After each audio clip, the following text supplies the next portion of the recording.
My name is Nia.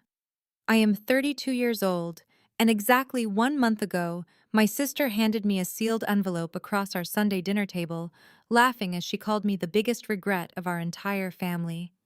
She thought she was delivering the ultimate insult, the final blow to my dignity that would keep me entirely under her control. She thought she had won.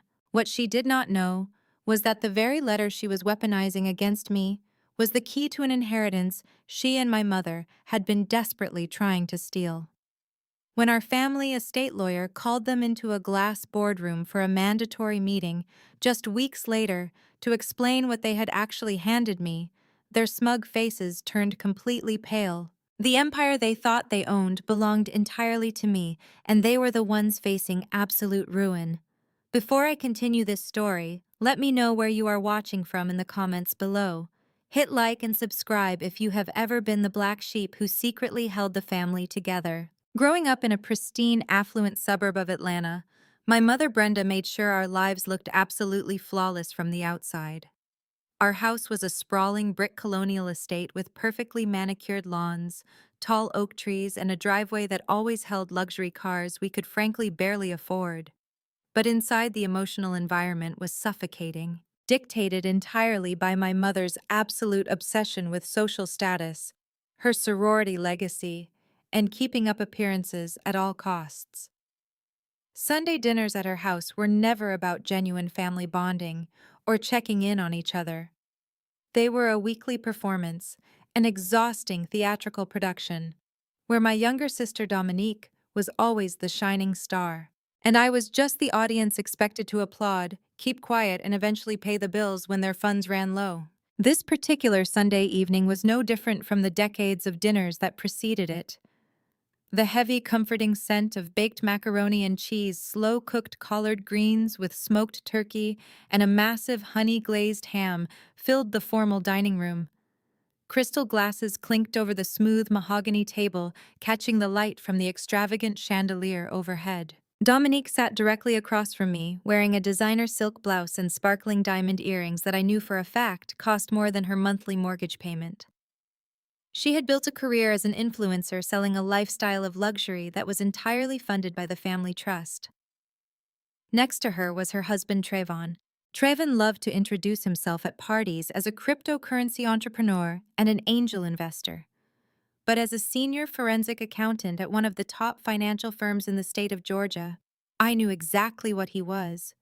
He was a fast-talking scam artist who survived entirely off the money my mother secretly funneled to him, draining the resources my late granddad Earl had spent his entire life building. Halfway through the meal, right as my mother was pouring another glass of expensive red wine, Trayvon slammed his fork down and leaned back in his chair. He wiped his mouth with a linen napkin and looked directly at me with a wide, confident smirk that immediately made my stomach turn. He cleared his throat loudly, commanding the attention of the table. He announced that his latest tech venture, an application that supposedly tracked decentralized finance portfolios using artificial intelligence, was on the verge of becoming the next major unicorn in the tech industry. He spun a long, convoluted tale about angel investors in Silicon Valley who were just waiting to write him a check. The only thing he needed to secure this massive buyout, he claimed, was a small bridge loan to keep his server operations running for the next 90 days. Then, without missing a single beat, he demanded that I co-sign a $250,000 commercial loan for him. He did not ask politely. He demanded it, framing the request as if he was doing me a massive favor by allowing me to be part of his inevitable success. The room went completely silent. My mother stopped cutting her ham and looked at me expectantly, her eyes entirely devoid of warmth or maternal protection. She nodded her head slowly, signaling that I should just agree to sign my name and risk my financial future just to keep the peace, just as I had always been expected to do since childhood. I placed my silver fork down very slowly on the edge of my porcelain plate. I did not raise my voice, nor did I break eye contact with Trayvon. I leaned forward slightly and began to meticulously dismantle his entire fabricated business plan piece by painful piece, utilizing years of corporate accounting experience. I recited the exact federal financial regulations his supposed application was currently violating. I pointed out with clinical precision that his last two startup ventures had ended in quiet bankruptcies that wiped out hundreds of thousands of dollars of our family money that my grandfather had sweat blood to earn. I noted the specific offshore accounts where I knew he had been funneling the initial investor capital, proving beyond a shadow of a doubt that there was no actual software development happening on this application. I told him clearly that asking me to co-sign a $250,000 loan with my pristine credit score was not an investment opportunity, but a financial suicide mission that I absolutely refused to be a part of. I told him his business model was a complete joke and his accounting was undeniably fraudulent. The dining room erupted into absolute chaos. Trayvon slammed his fist violently onto the table, rattling the crystal glasses and spilling wine onto the white tablecloth. He started shouting, his face twisting with rage, claiming that I was just a bitter, jealous woman who could not stand to see a black man succeed in the business world. He yelled that my corporate job had made me arrogant and completely disconnected from the concept of family loyalty. Instead of defending me or even questioning Trevon's sketchy financials, my mother immediately jumped to his rescue. Brenda pointed a perfectly manicured finger at me across the table, her face flushed with anger and indignation. She accused me of being toxic, of bringing negative, hateful energy into her peaceful home, and of constantly trying to tear my sister's husband down just because I was unmarried and miserable. She told me that Granddad Earl would be deeply ashamed of how cold and calculating I had become, focusing only on spreadsheets and numbers instead of blindly supporting my own flesh and blood. That was the moment Dominique decided to make her grand, dramatic move. She stood up abruptly from the table, her heavy oak chair scraping loudly against the polished hardwood floor. She stormed over to the antique china cabinet in the corner of the dining room, a beautiful, imposing piece of furniture that had belonged to Granddad Earl before he passed away. She violently pulled open the heavy bottom drawer, rummaged through a stack of old documents, and retrieved a worn, yellowed envelope. The thick wax seal on the back of the envelope was old, slightly chipped at the edges, but completely intact. Dominique walked briskly back to the table and threw the envelope down right next to my dinner plate. The heavy parchment landed with a soft, definitive thud against the mahogany. She crossed her arms over her expensive silk blouse, tilted her head, and looked down at me with a smile so full of pure malice that it made the air in the room feel heavy and cold. She announced to the entire table, her voice dripping with venomous satisfaction, that Grandad Earl had left this specific letter in his private desk shortly before his death. She claimed that he had explicitly instructed our mother to hold on to it and give it to me only when I had finally hit rock bottom. Dominique threw her head back and laughed, a sharp, cruel sound that echoed off the high ceilings of the quiet room. She told me to go ahead and read it. She said that maybe the contents of that ancient letter would finally explain why I was the biggest regret of this entire family, why I could never just fit in with them, and why I would always be the cold, unlovable outsider looking in on their perfect happiness. My mother did not stop her. Trayvon simply sat back in his chair and smiled a greasy smile, thoroughly enjoying the spectacle. They all stared at me, waiting for me to break.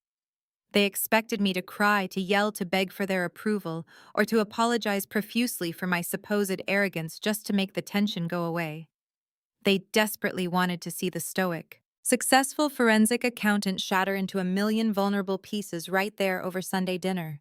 But I gave them absolutely nothing. My face remained a perfectly calm, unreadable mask. I did not shed a single tear. I did not raise my voice to defend myself against the profound cruelty of my own sister and mother. I simply reached out and picked up the yellowed envelope, feeling the distinct weight of the thick parchment between my fingers. I ran my thumb briefly over the wax seal, recognizing my grandfather's crest. I carefully placed the letter inside my leather designer handbag and snapped the gold clasp shut with a sharp click that silenced the room. Without speaking a single word to any of them, I stood up gracefully from the table.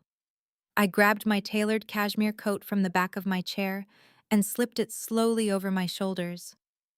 I looked at the three of them one last time, sitting there in a beautiful house my grandfather had paid for, eating food they could barely afford, suffocating in an intricate web of lies, debt, and fake prestige they had created for themselves. I did not feel anger in that moment, only a profound, icy clarity. I turned my back on the people who were supposed to love me, walked straight out the front door, and stepped into the cool Atlanta night, leaving their toxic delusions behind me forever. The cool autumn air of Atlanta bit at my cheeks as I marched down the immaculate brick driveway. The heavy oak front door slammed shut behind me, cutting off the muffled sounds of Traven complaining and my mother soothing his bruised ego. I unlocked my car, a sleek black sedan I had purchased in cash with my own hard-earned corporate salary, and slid into the driver's seat. The leather was cold against my back. I did not turn the key in the ignition immediately. Instead, I sat in the absolute silence of the cabin, allowing my heart rate to slowly return to a steady rhythmic baseline. The streetlights overhead cast a pale yellow glow through the windshield, illuminating the thick, yellowed envelope resting on the passenger seat next to my handbag. Dominique was always lazy. It was her defining characteristic hidden beneath layers of expensive makeup and curated social media posts. She lacked the intellectual curiosity to ever dig deeper than the surface of anything. Looking at the envelope now, I realized the wax seal had been broken long ago, likely hastily chipped away by her perfectly manicured nails moments before she brought it to the dining table. She had probably skimmed the first sentence, seen the words, biggest regret, and instantly constructed a narrative that fit her cruel agenda. She saw what she wanted to see, which was a weapon to humiliate me in front of the man she had chosen to marry. I reached over and picked up the parchment. It felt heavy, substantial, like a piece of history preserved specifically for this exact moment.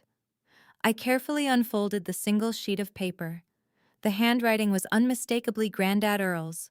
It was a sharp, elegant cursive that belonged to a man who had negotiated million-dollar commercial real estate deals with nothing but a fountain pen and a firm handshake. My eyes scanned the page, adjusting to the dim light filtering into the car from the street lamp outside. The letter did not begin with anger or disappointment. It began with an apology. "My dearest Nia," it read.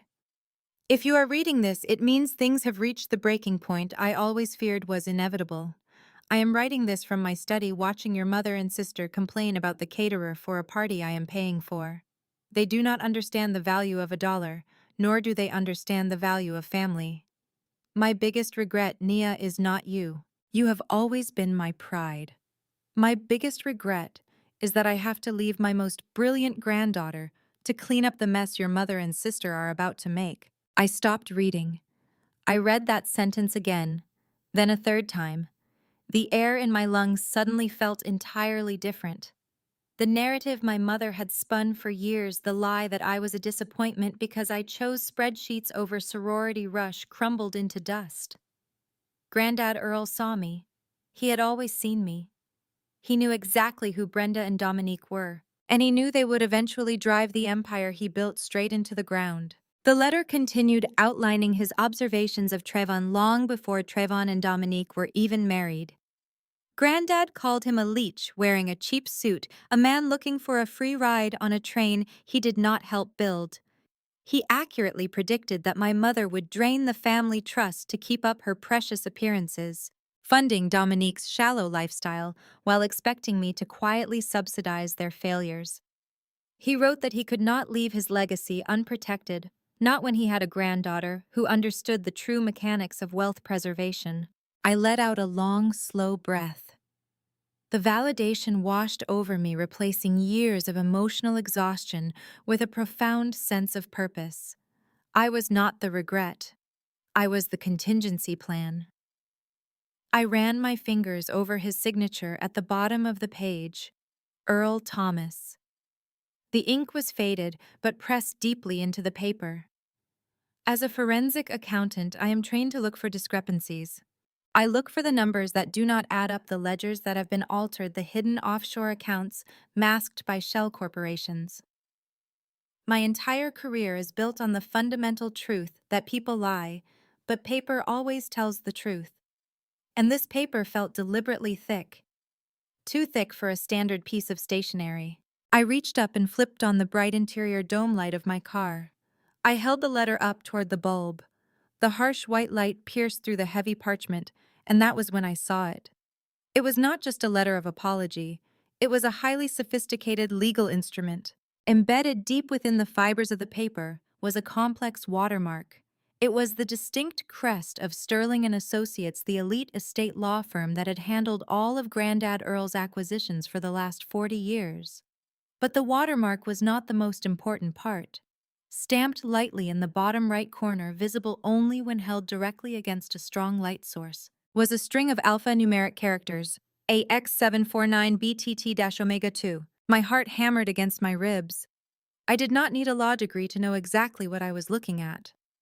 In the world of high-level wealth management and forensic financial structuring, that specific sequence format is universally recognized by those who know where to look. It was a trust code. More specifically, it was a blind trust trigger. A blind trust is a financial arrangement where the beneficiaries have absolutely no knowledge of the trust's specific assets, and they have no right to intervene in their handling. But a trigger clause is something entirely different, something brilliant and exceedingly rare. It is a legally binding mechanism designed to execute a massive transfer of power or assets only when a highly specific, predetermined condition is met in the physical world. I lowered the paper, resting it on the steering wheel as the magnitude of my grandfather's genius settled over me. Grandad Earl had not just written a letter to comfort me. He had engineered a foolproof trap for my sister and my mother. He knew Dominique better than anyone. He knew she was vindictive, petty, and deeply insecure about my professional success. He knew that if he simply handed me control of the estate in a standard will, my mother and sister would tie me up in probate court for a decade, accusing me of elder abuse or coercion. They would drain the estate dry, just paying legal fees to fight me, so he bypassed the standard legal route entirely. He left the letter in his desk, knowing Dominique would eventually snoop through it.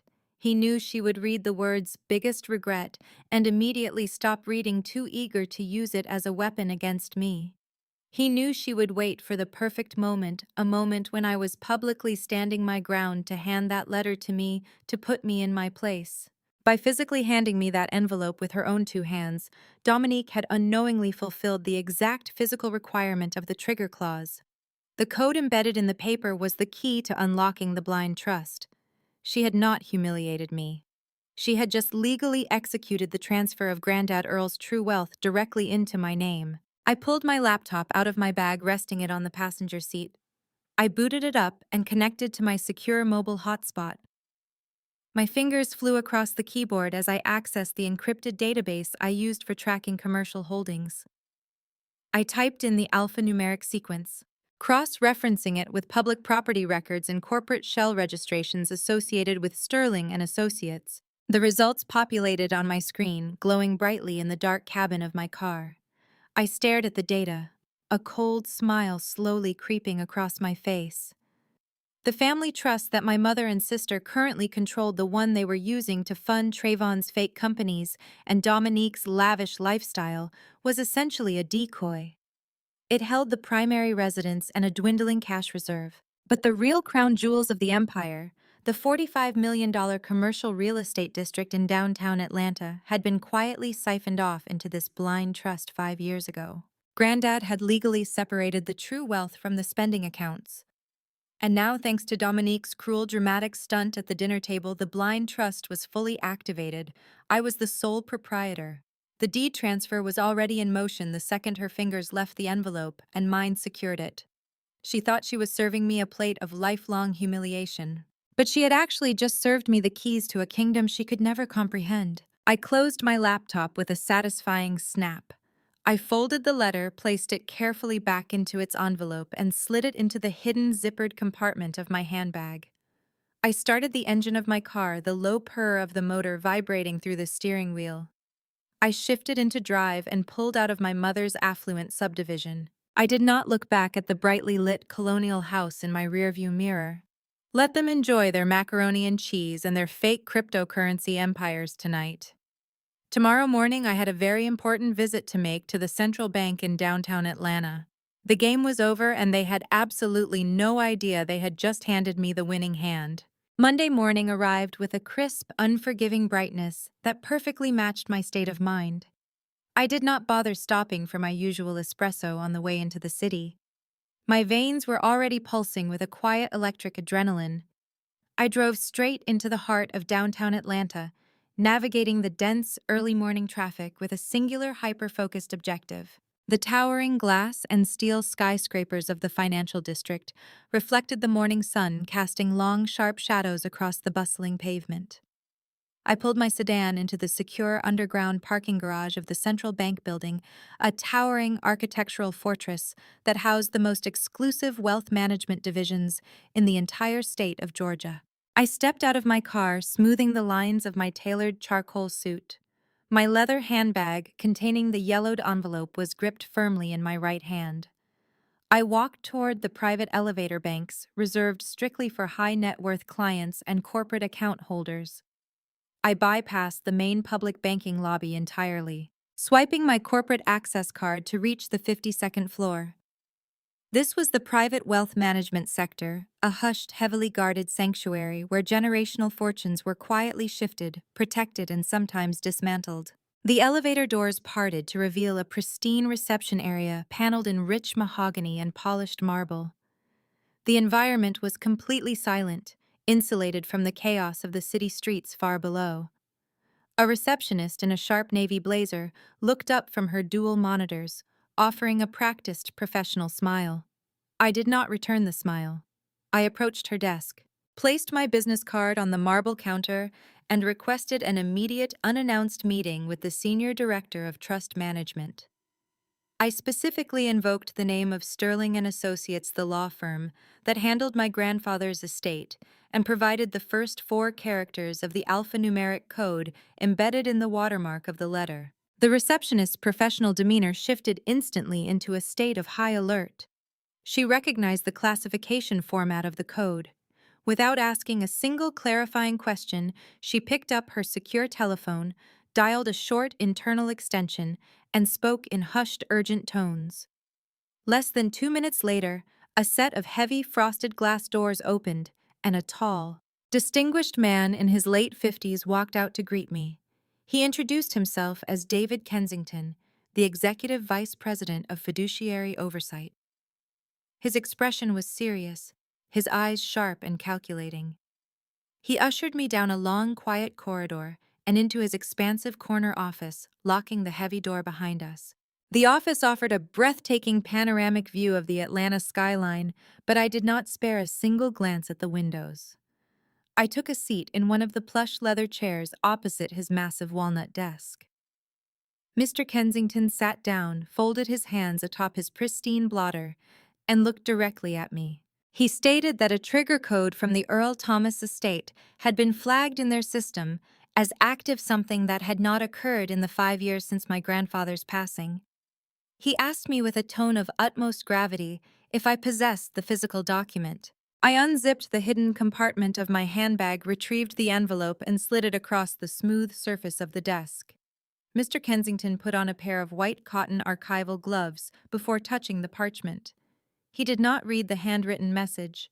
Instead, he reached into his desk drawer, pulled out a high-powered ultraviolet verification light, and clicked it on.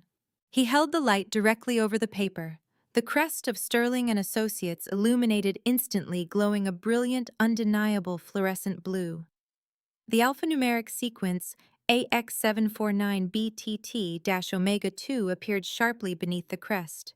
Mr. Kensington exhaled a long, heavy breath, turning off the ultraviolet light.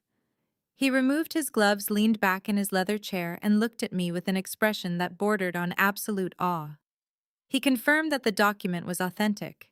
He then opened a secure terminal on his desktop computer, typed in a lengthy sequence of authorization passwords, and bypassed 3 separate layers of biometric security to access the heavily encrypted files associated with the Thomas family estate. The financial twist he revealed over the next 45 minutes was more breathtaking and legally brilliant than anything I could have ever calculated on my own. Mr. Kensington turned his monitor slightly so I could see the cascading lines of financial data.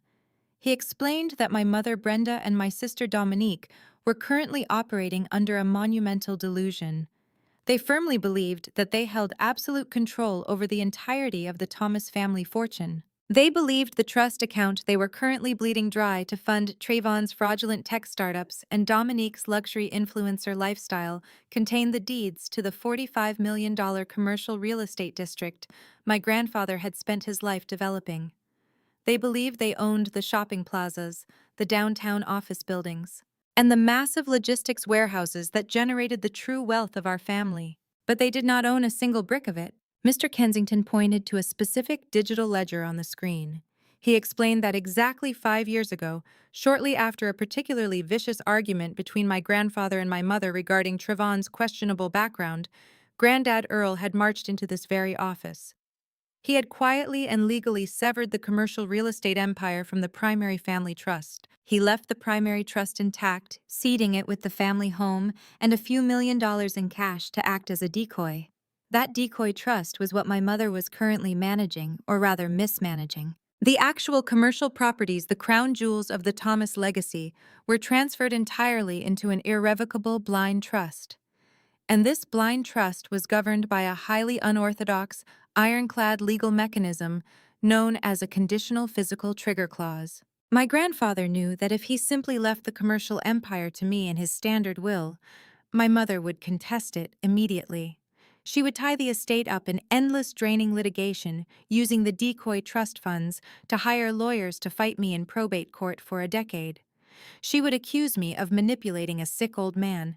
She would drag my name through the mud, and the legal fees would slowly eat away at the very empire he was trying to protect. To completely bypass the probate courts and prevent any legal contest from my mother, Grandad Earl created a transfer condition that required their own willing participation to execute. The trust mandate explicitly stated that the absolute ownership of the $45 million commercial district would immediately and irrevocably transfer to Nia Thomas on the exact date and time that a direct family member willingly handed her the sealed envelope containing the watermark code. The genius of it made my head spin.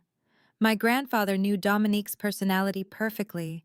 He knew she was deeply insecure, spiteful, and obsessed with putting me in my place. He knew that if he left a letter labeled as his biggest regret, Dominique would eventually find it, hoard it, and use it as a weapon to humiliate me publicly. He banked his entire legacy on my sister's predictable cruelty. Mr. Kensington pulled a thick stack of legal transfer documents from his secure printer. He slid them across the desk toward me, aligning them perfectly. He looked me dead in the eye and stated that because Dominique had willingly and aggressively handed me that envelope at the dinner table the previous night, the condition of the blind trust had been legally met in full. The transfer was not pending. It was not subject to a waiting period. It was already executed the moment she surrendered the paper. Dominique literally handed me the entire empire out of spite. In her desperate attempt to prove that I was nothing, she had legally crowned me as the sole proprietor of a $45 million real estate dynasty. Mr. Kensington handed me a heavy gold pen. He explained that these papers were simply the formal acknowledgments of the title transfers updating the municipal property registries from the blind trust directly into my personal corporate holding company. As I signed my name on the dotted lines, my signature flowing smoothly across the heavy legal bond paper, a profound sense of empowerment washed away decades of emotional abuse. I was no longer the outcast forced to beg for a seat at their table. I owned the table. I owned the house the table sat in. I owned the ground beneath it. Mr. Kensington countersigned the final document and stamped it with the official bank seal. He informed me that the decoy trust my mother currently controlled was draining rapidly. According to his projections based on Trayvon's reckless spending and my mother's constant luxury withdrawals, that account would hit absolute zero within a matter of weeks when the cash ran out. And they would inevitably try to leverage or sell the commercial properties they falsely believed they still owned.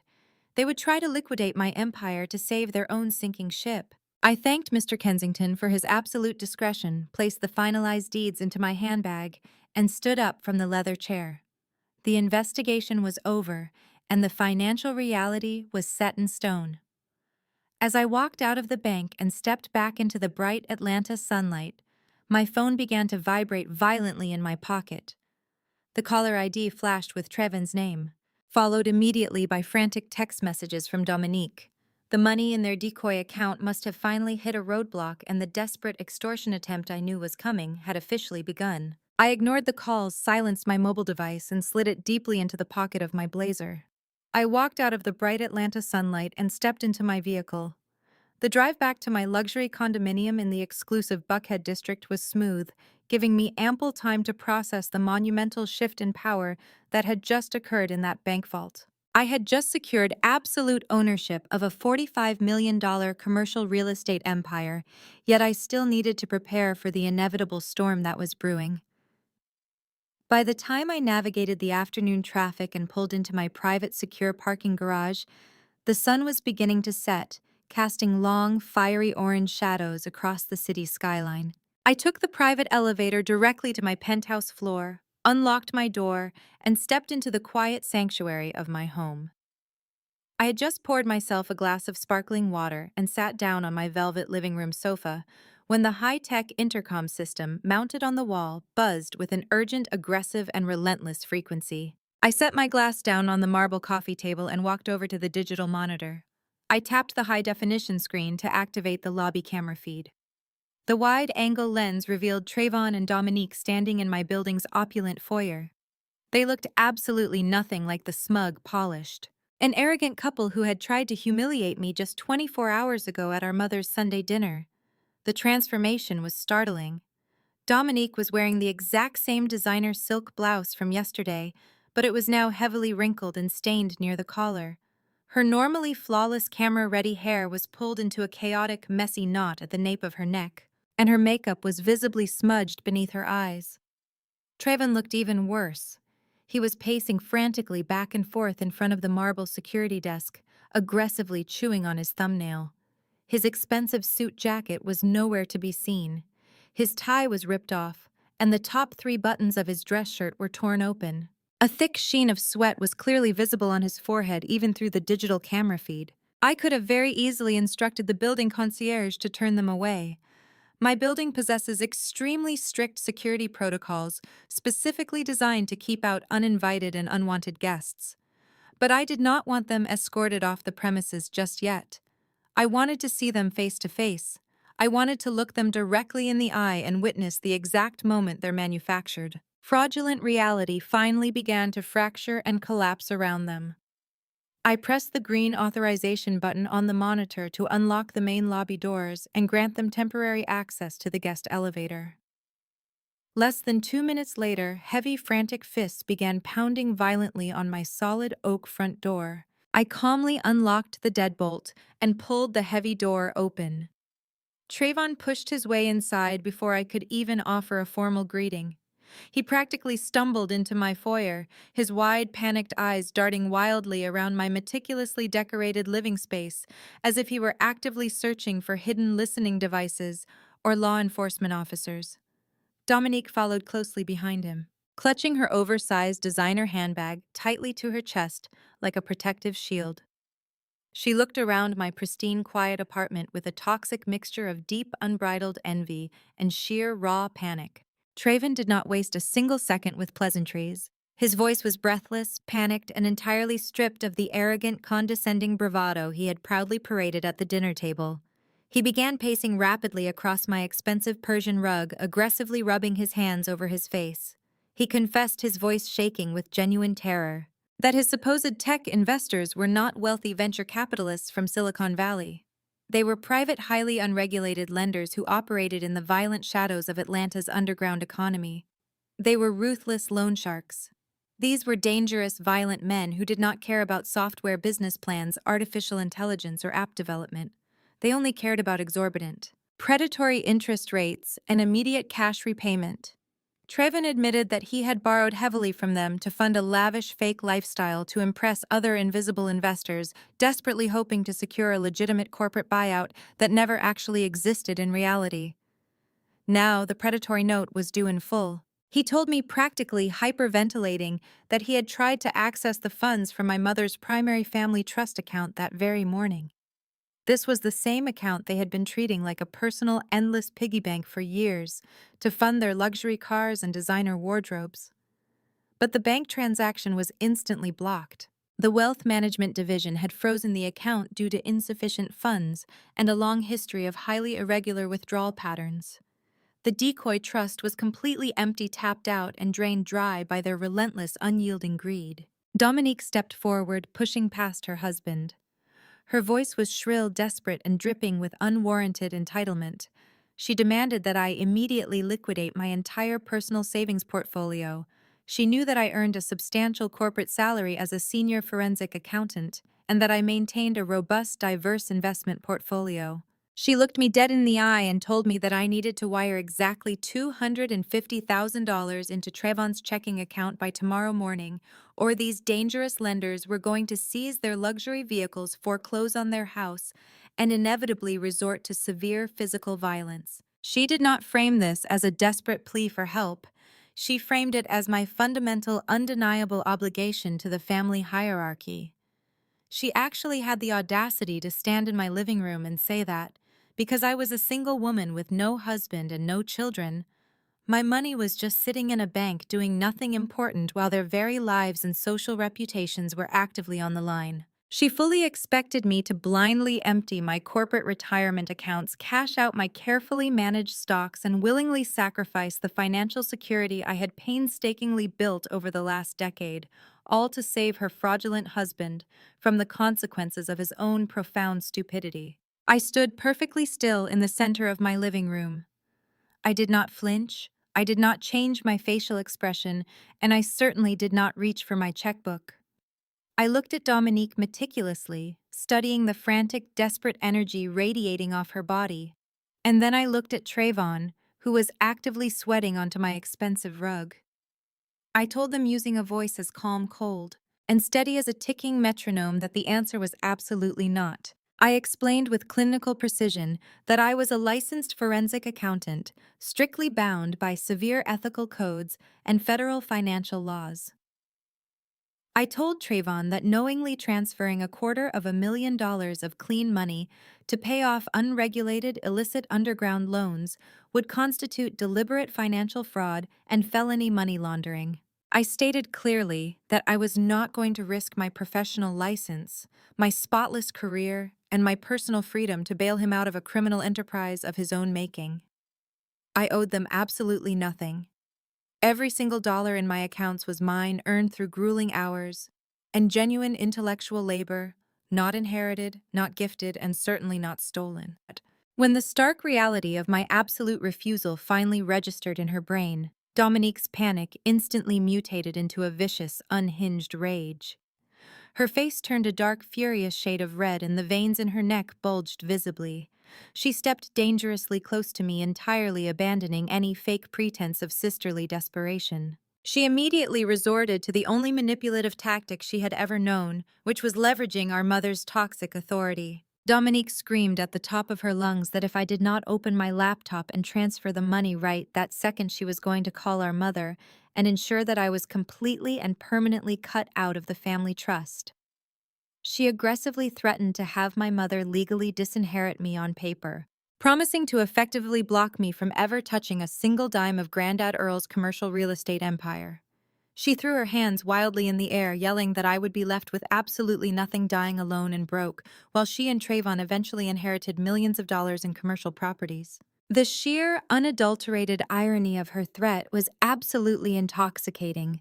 She was aggressively threatening to lock me out of a financial kingdom I already legally owned.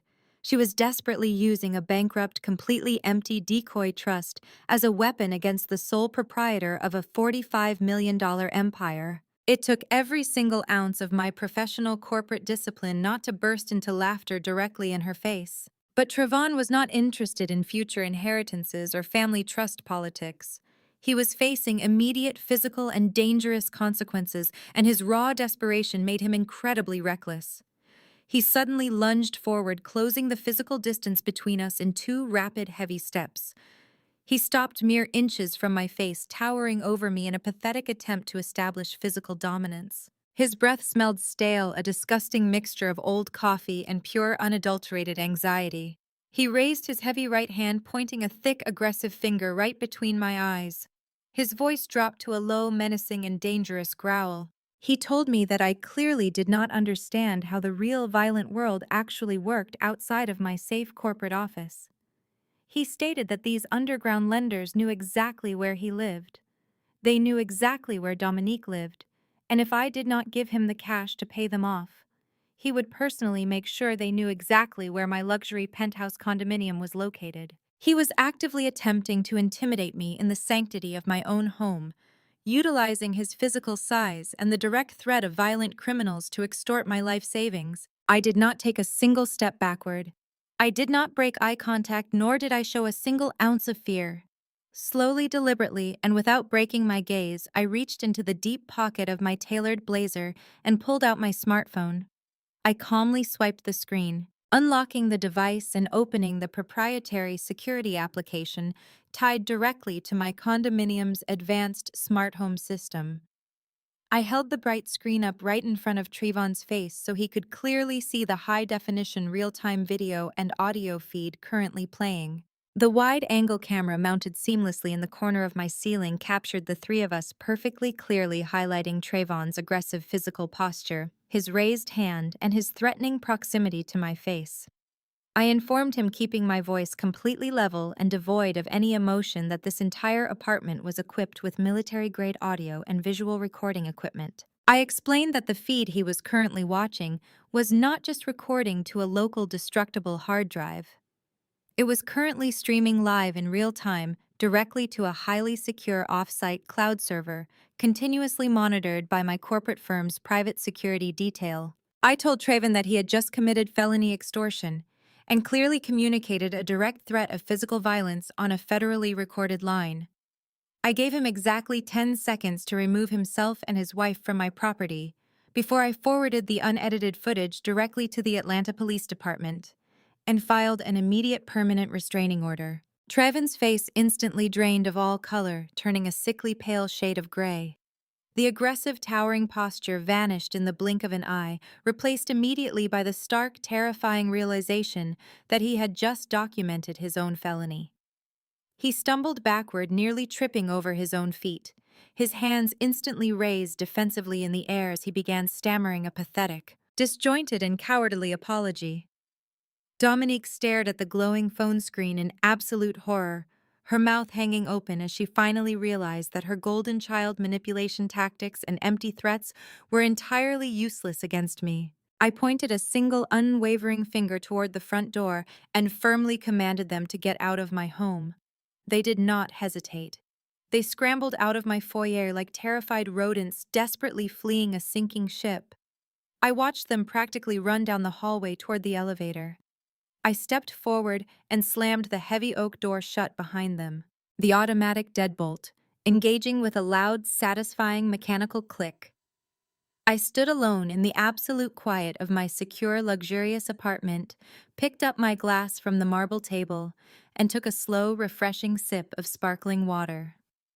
They were actively drowning in the deep end of their own making, and their frantic, violent splashing was only pulling them under much faster. The following morning, I arrived at my corporate office on the 42nd floor of the downtown financial center.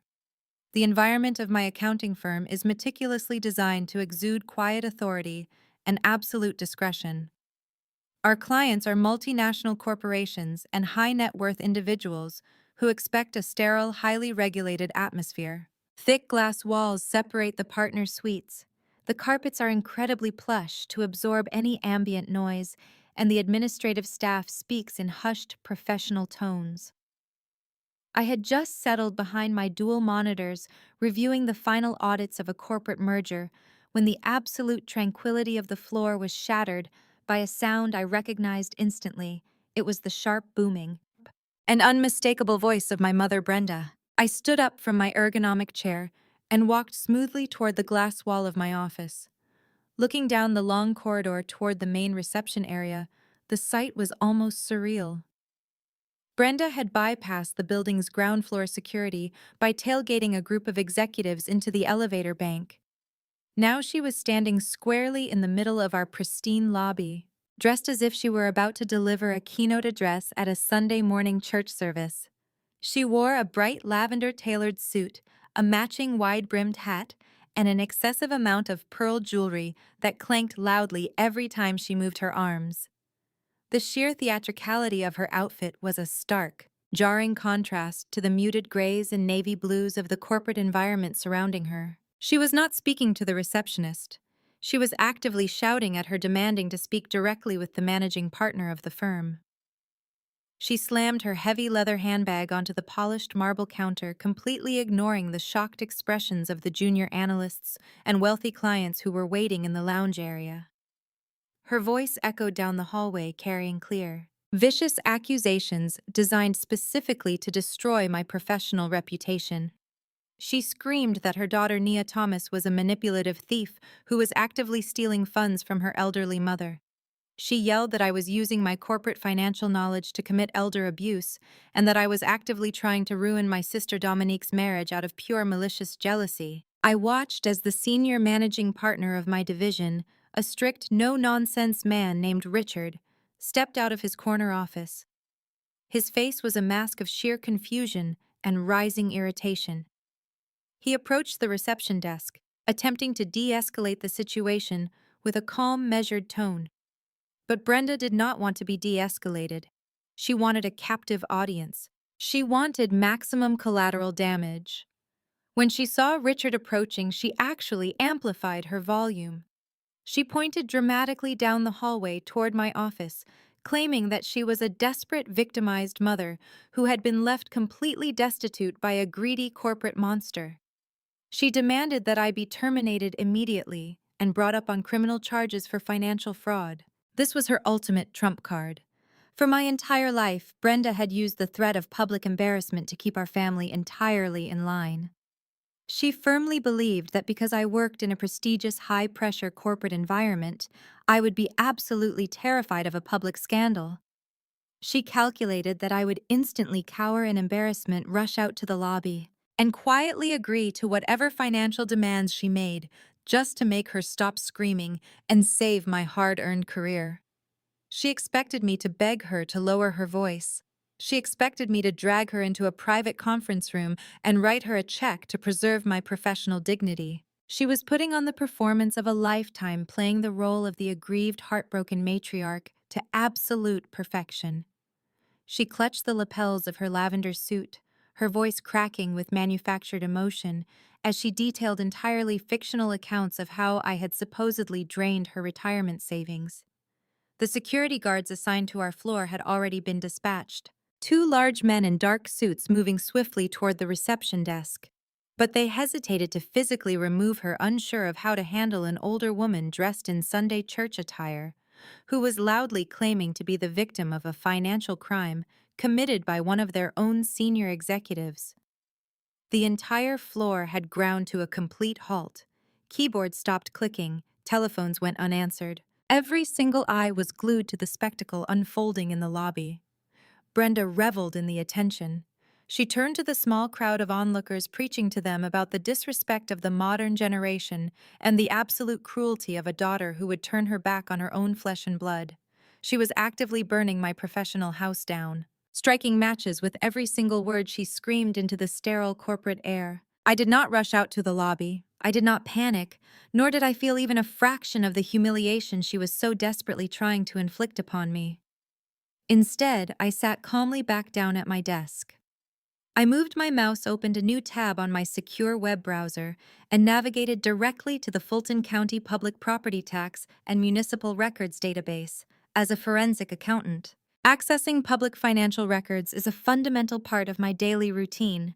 It took me exactly 45 seconds to type in the address of her pristine suburban colonial house, the exact same house where she had sat at the head of the dining table just 2 nights prior, arrogantly judging me while demanding I fund Trayvon's fraudulent lifestyle. The municipal database loaded instantly. The public records clearly displayed the current status of the mortgage tied to the property. Just as David Kensington at the bank had predicted, the sudden freezing of the decoy trust account had caused an immediate cascading financial failure. But the records showed something even more revealing. Brenda had not just run out of money yesterday. She had been quietly drowning for months. The official county ledger indicated that the primary mortgage on the colonial estate was exactly 90 days in arrears. She was 3 full months behind on her payments. The bank had already issued a formal notice of default, and the property was officially slated to enter the preliminary stages of foreclosure within the next 14 days. She was standing in my lobby, wearing a suit that cost over $1,000, screaming about me stealing her wealth while she was literally 2 weeks away from having her own house repossessed by the bank. I clicked the print icon on my screen. I listened to the soft whirring sound of the high-speed laser printer located just outside my office door. I stood up, walked out of my glass enclosure, and casually picked up the single sheet of warm paper from the output tray. I did not walk with urgency.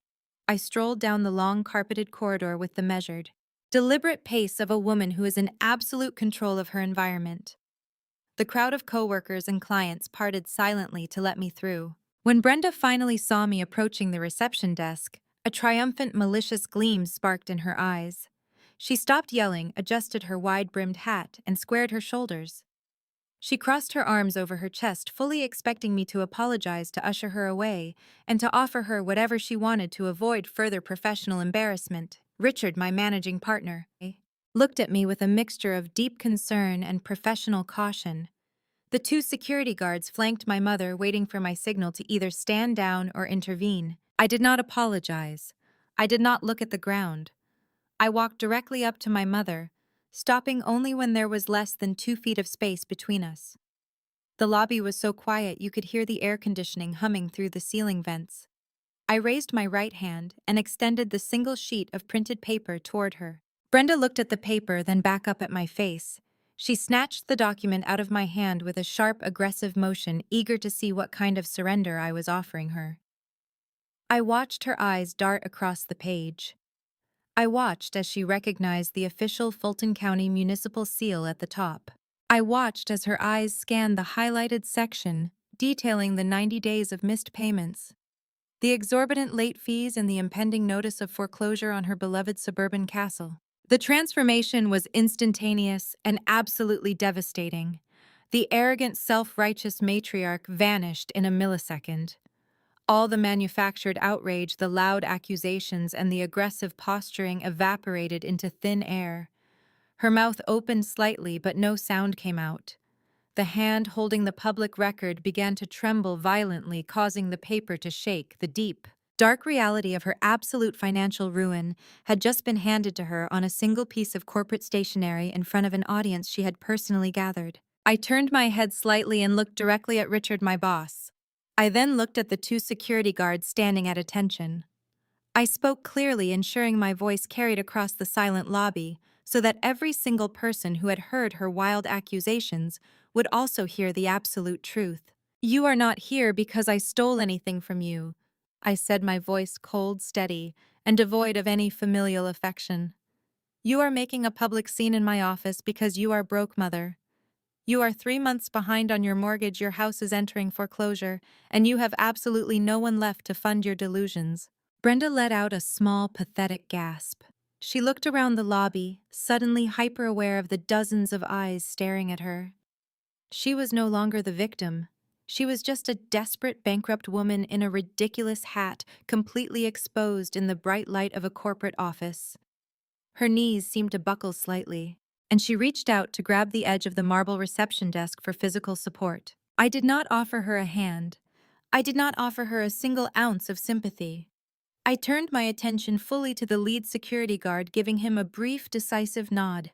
"She has no business here," I stated firmly. "Escort her out of the building, and if she ever sets foot on this property again, call the police and press formal trespassing charges." The security guards moved in immediately, their hesitation completely gone. They took Brenda by the arms, not forcefully, but with enough professional authority to make it clear that her performance was officially over. She did not fight them. She did not scream or hurl any more accusations. The fight had been completely drained out of her. She allowed herself to be led toward the glass exit doors. Her head hung low, the heavy pearl necklaces clanking softly against her chest in a rhythm of absolute defeat. Richard watched her leave, then turned to look at me. He did not ask any questions about the family drama. He was a man who respected results, efficiency, and the cold, hard facts of a financial ledger. He gave me a single respectful nod, turned around, and walked silently back into his corner office. The rest of the floor slowly returned to life, keyboards began clicking again, and hushed conversations resumed. I turned on my heel, walked back to my office, and sat down in front of my monitors. The ambush had failed completely, and the countdown to their total collapse was accelerating faster than they could ever comprehend. By the time I finished my workday and drove back to my Buckhead condominium, the desperate retaliation I knew was coming had already begun. My mother's humiliating failure at my corporate office was a massive blow to her fragile ego, but it also signaled to my sister that their traditional methods of manipulation were entirely useless against me. When private intimidation and public ambush fail, narcissists will always pivot to their most reliable weapon, which is the court of public opinion. I walked into my quiet living room, placed my handbag on the kitchen island, and noticed that my personal smartphone was vibrating continuously against the marble countertop. The screen was flooded with an endless rapid stream of notifications, dozens of text messages, missed calls, and social media alerts were piling up by the second. A close colleague from my firm had sent me a direct link to Instagram with a brief, urgent message telling me that I needed to see what was happening online right that very moment. I tapped the link and my screen instantly transitioned to the live broadcasting interface of Instagram. There was Dominique broadcasting live to her audience of over 100,000 dedicated followers. She had meticulously curated the visual presentation for maximum emotional impact. She was sitting on the floor of her walk-in closet, surrounded by racks of designer clothing she could no longer afford. The expensive ring light she normally used for glamorous makeup tutorials was turned down low, casting a soft, dramatic shadow across her face. She had completely abandoned her usual polished, untouchable influencer aesthetic. Instead, her hair was pulled into a messy, chaotic bun, and she was wearing an oversized gray hoodie that swallowed her small frame intentionally, making her look incredibly fragile and vulnerable. She was looking directly into the camera lens, her eyes red and swimming with perfectly timed crocodile tears. As I watched, a single tear rolled slowly down her cheek, and she reached up to wipe it away with a trembling hand. It was a masterclass in performative victimhood. She took a deep, shaky breath and began weaving a completely fabricated, highly damaging narrative to her captive audience. She told her followers that she was coming to them in a moment of absolute heartbreak and family betrayal.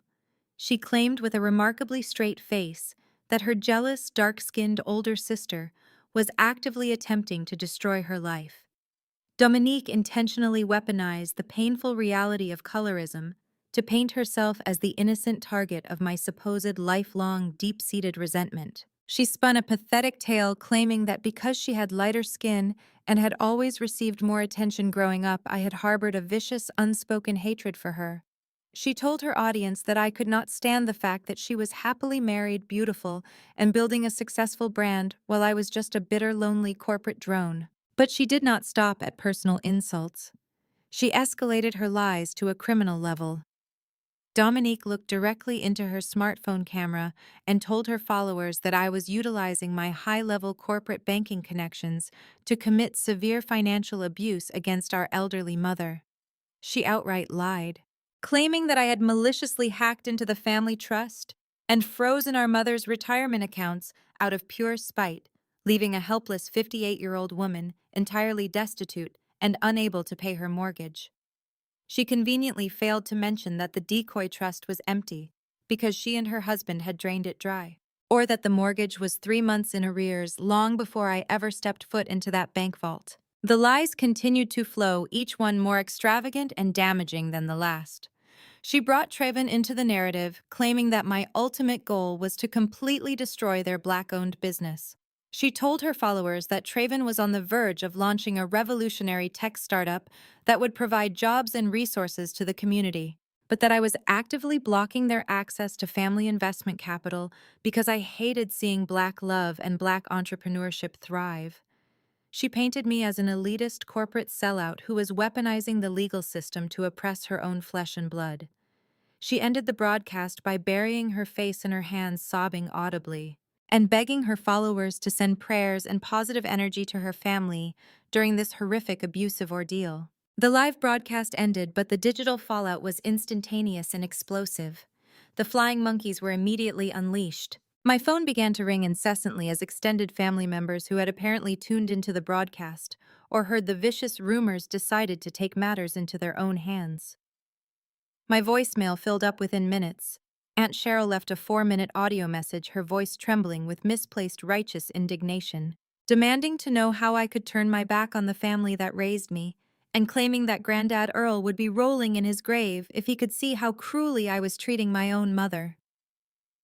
Cousin Malik sent a barrage of hostile text messages calling me a corporate traitor and a disgrace to the family name, threatening to drive up to Atlanta to teach me a lesson about loyalty. Alongside the family backlash came a massive wave of harassment from complete strangers. Dominique's rabid followers had easily found my professional LinkedIn profile and my private social media accounts. My direct messages were flooded with vile, hateful vitriol. Strangers called me a bitter, ugly spinster.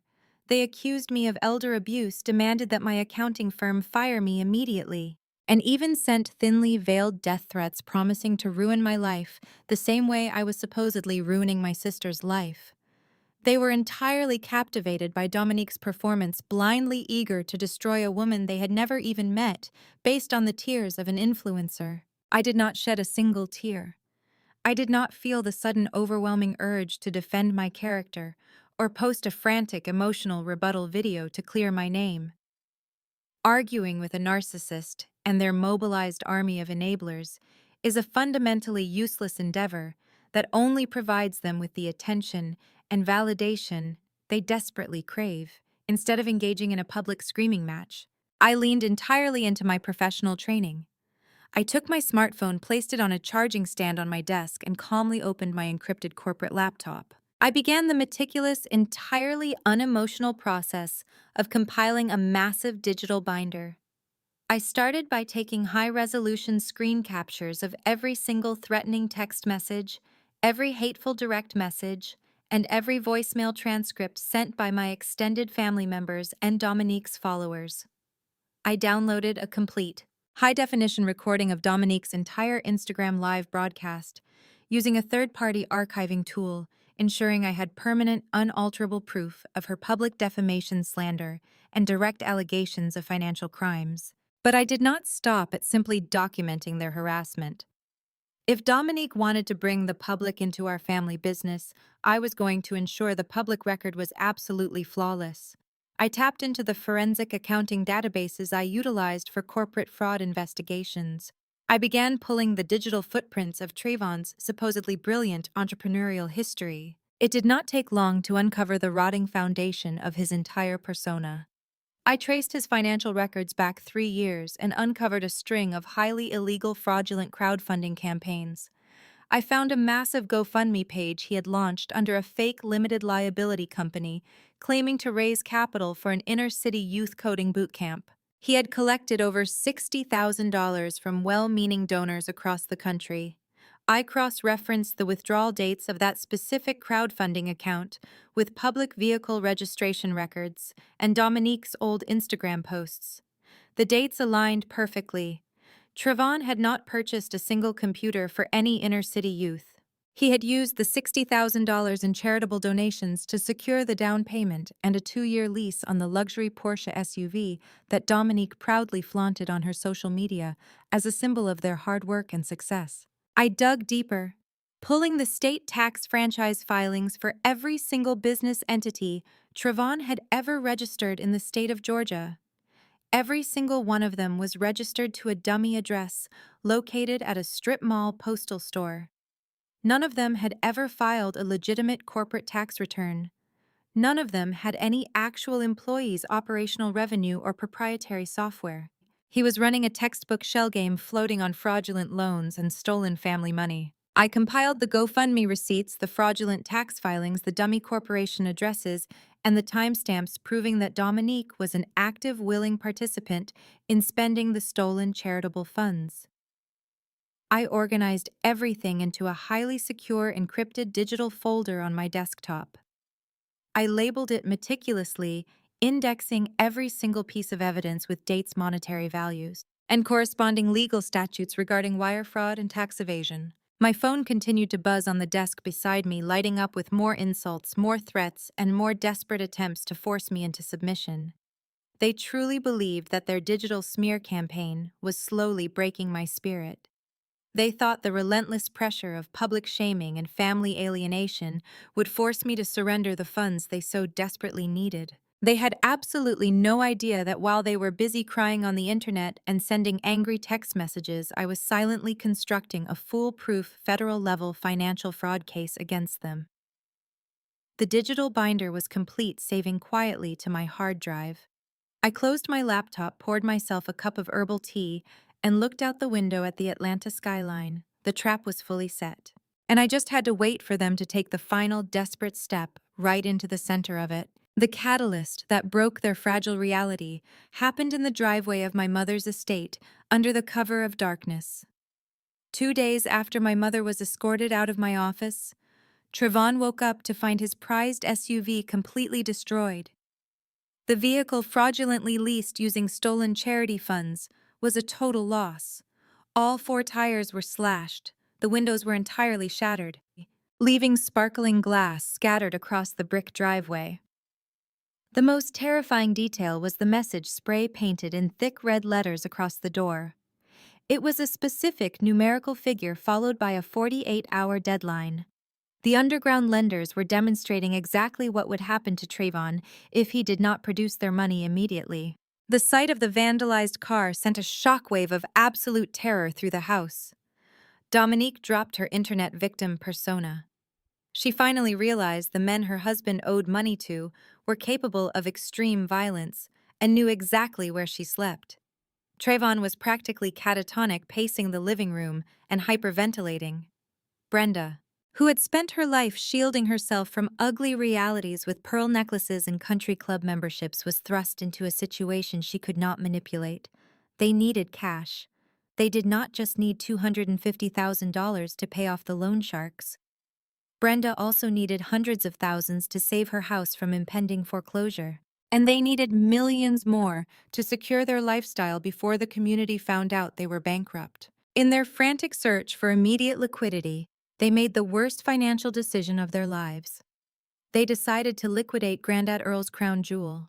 They convinced themselves that since they controlled the family trust, they could simply sell the downtown commercial real estate district and walk away with tens of millions. But because they needed the money in days rather than months, they could not go through traditional regulated commercial brokers. Traditional brokers required lengthy appraisals and extensive due diligence. Instead, Trayvon used his shady connections to find a predatory private developer. This developer was notorious in Atlanta for circling desperate property owners like a vulture, specializing in aggressive all-cash buyouts. Brenda and Dominique invited this man into the house completely unaware of the massive mistake they were making. The developer took one look at the sheer desperation sweating from Trayvon and the frantic urgency in my mother's voice, and immediately knew he held all the leverage. The commercial district my grandfather built was easily worth $45 million. It was a sprawling, highly profitable epicenter of downtown logistics. The predatory developer offered them exactly $15 million in a fast cash transaction. It was an absolutely pathetic offer, literally pennies on the dollar for a generational empire. But Brenda and Dominique were so blinded by immediate panic and their own financial illiteracy that they accepted without a single moment of hesitation.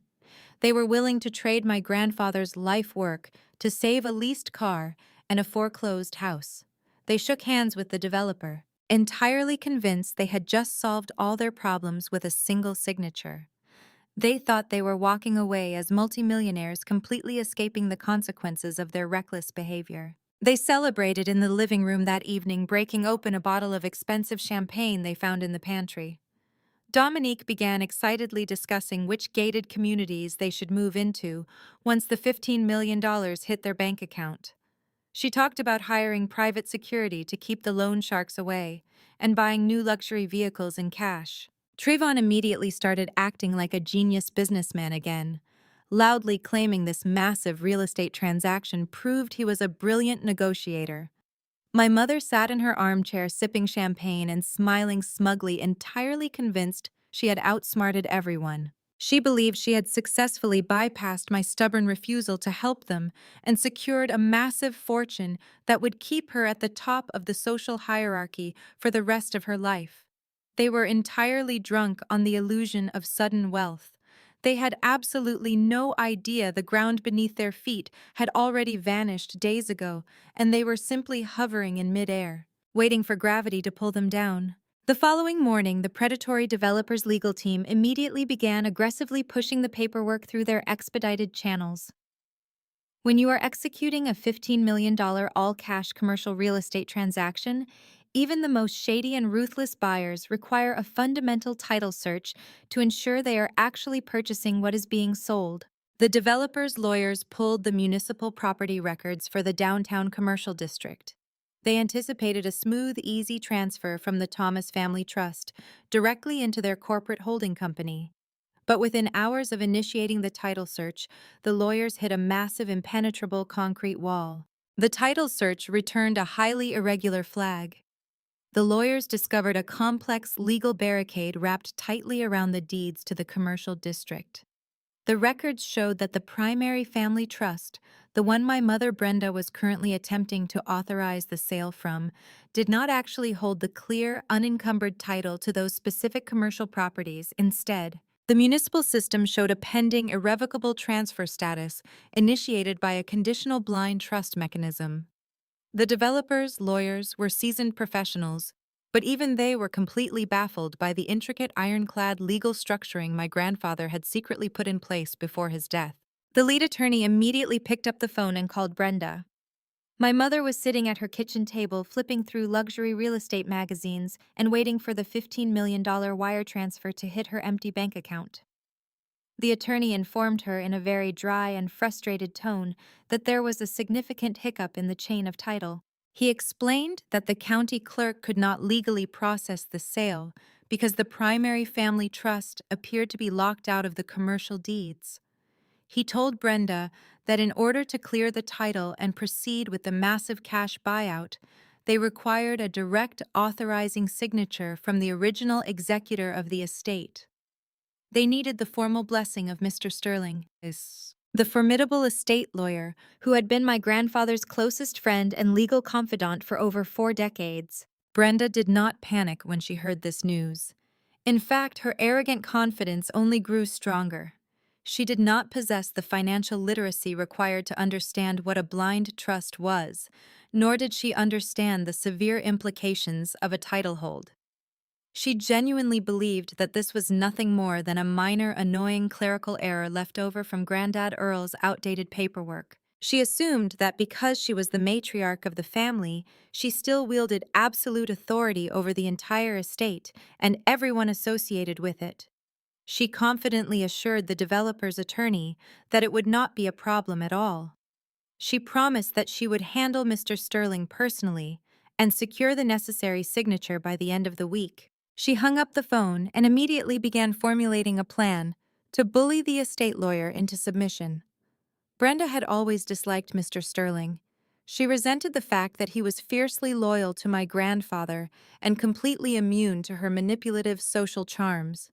She knew he was a strict-by-the-book attorney who demanded respect, but she figured she could simply march into his law firm, demand the signature as the rightful heir to the family fortune, and threaten to pull the entire estate's legal business away from his firm if he refused to comply. She had absolutely no idea that the trap was already set and waiting for her to step inside. She did not know that Mr. Sterling was fully aware of the blind trust trigger, nor did she know that I had already visited the bank and legally executed the transfer using the very letter Dominique had handed me. Brenda thought she was driving down to the law firm to clear up a simple misunderstanding and collect $15 million. She was entirely oblivious to the fact that she was actively organizing her own financial execution.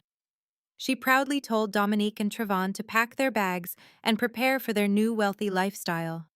The arrogance she displayed was truly staggering. She picked up her telephone and confidently dialed the number for Sterling and Associates, demanding an urgent mandatory meeting.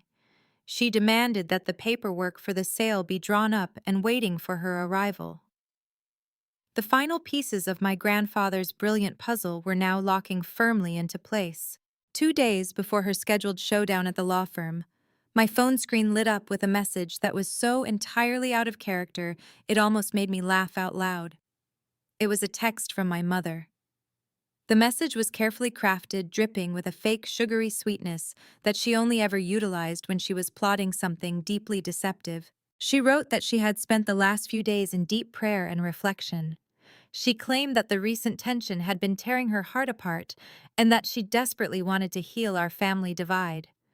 She invited me to a private expenses-paid peace-offering dinner at one of the most exclusive high-end steakhouses in the affluent Buckhead neighborhood. She promised it would just be an intimate gathering to clear the air, apologize for the misunderstandings, and move forward with love and grace. I knew exactly what this was.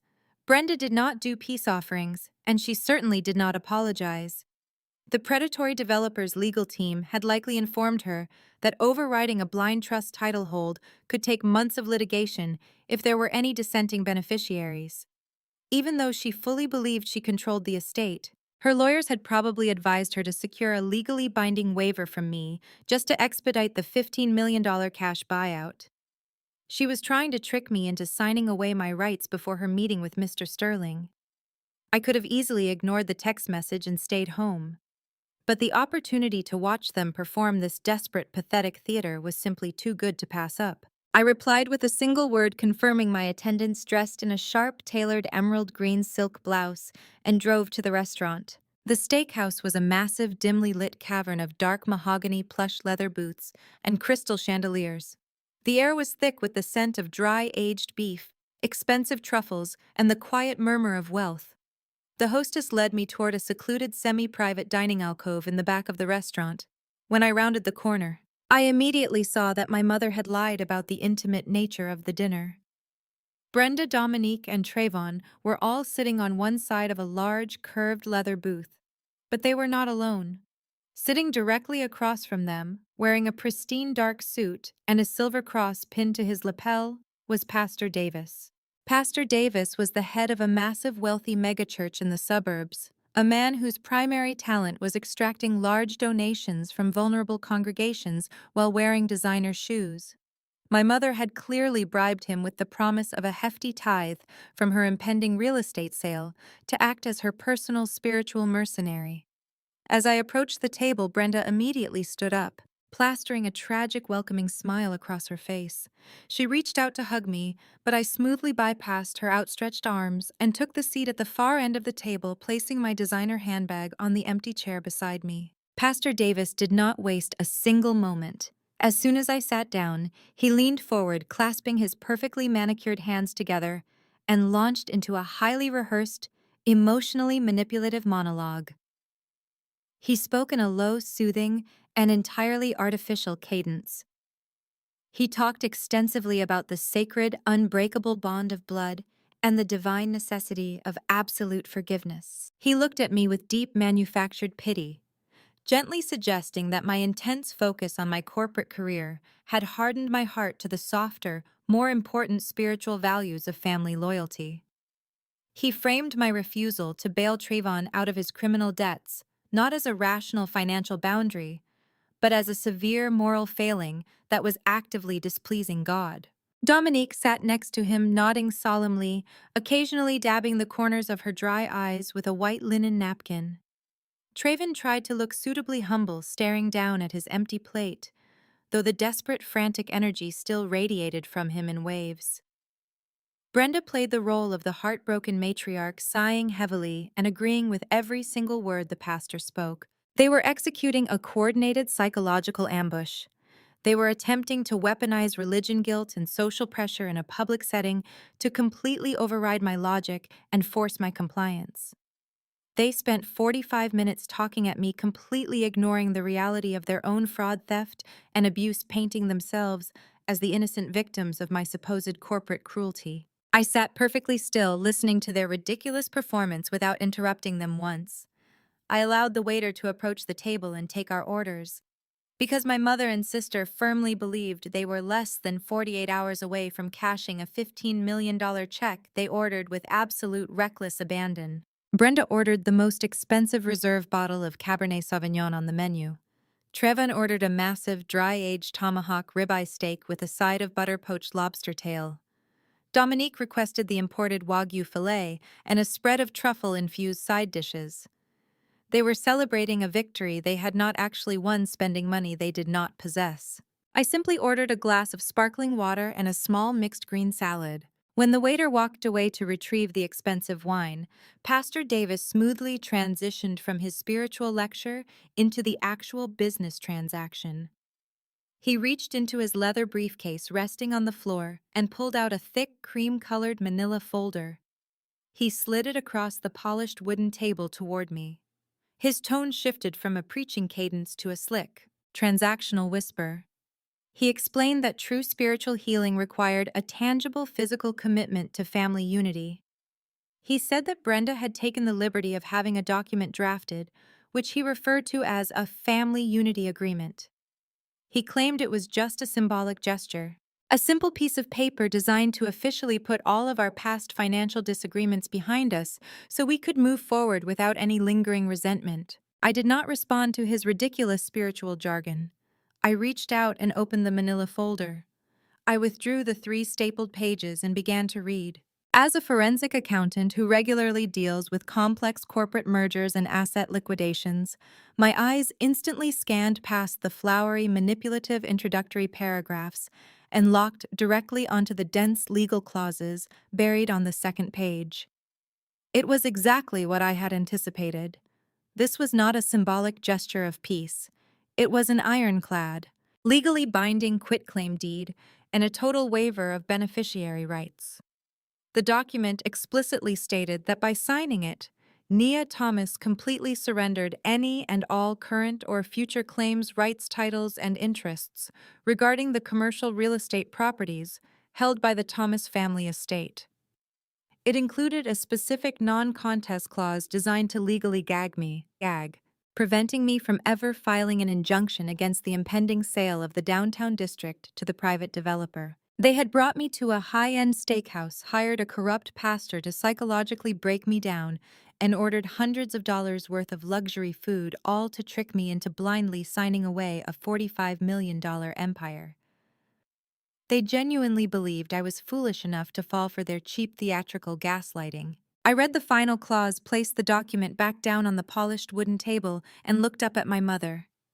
Brenda was leaning forward slightly, holding an expensive gold pen out toward me, her eyes wide with a desperate, frantic anticipation. Dominique was literally holding her breath. I looked at the pen, looked at my mother, and then I laughed. It was not a quiet chuckle. It was a genuine, cold, and entirely unbothered laugh that cut sharply through the manufactured tension at the table. The sound of my laughter echoed slightly in the alcove, causing Pastor Davis to frown in deep confusion. The fake tragic masks on my mother and sister's faces instantly slipped, replaced by raw, panicked shock.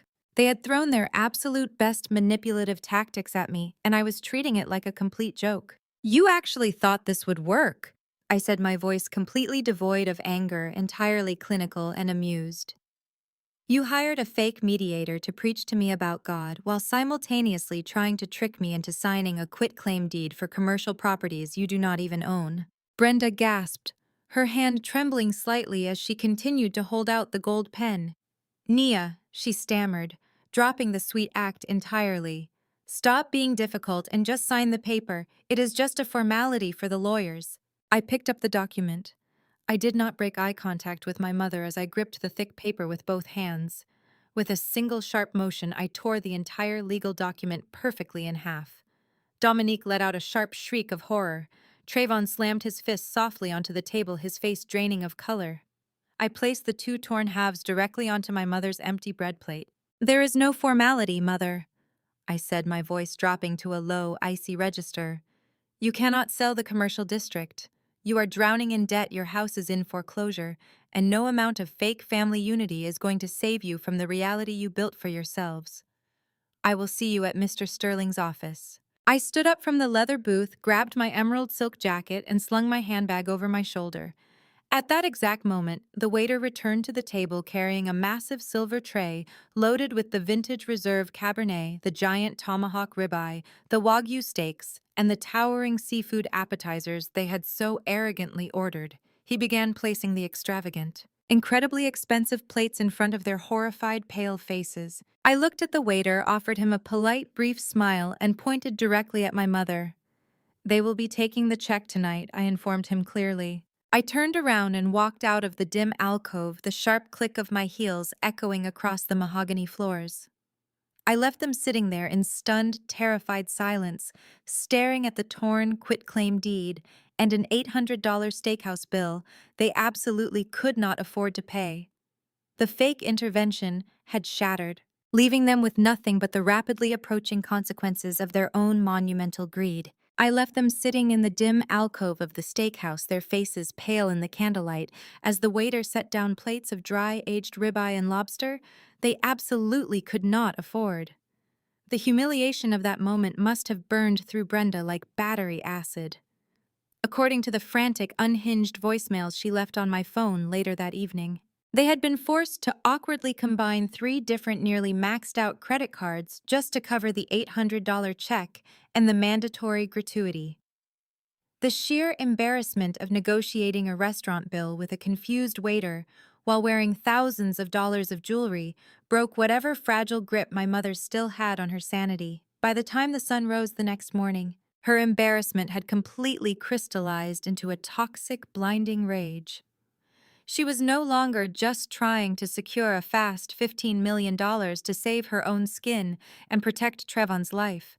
She was now on a vindictive, highly emotional crusade to completely obliterate my existence from the Thomas family legacy. She did not wait for regular business hours to begin her assault. At exactly 8 in the morning, Brenda aggressively dialed the direct private office line of Mr. Sterling, the formidable estate attorney who had managed my grandfather's corporate and personal affairs for decades. She did not call to ask for his legal counsel or to politely request an appointment. She called to issue strict, unyielding demands, entirely convinced that she was the absolute sovereign of the family empire. I later learned the exact details of this phone call directly from Mr. Sterling, who found her arrogance both highly predictable and deeply amusing. Brenda bypassed all standard professional pleasantries. She spoke to one of the most respected corporate attorneys in the city of Atlanta as if he were a disobedient servant who had failed to complete his daily chores.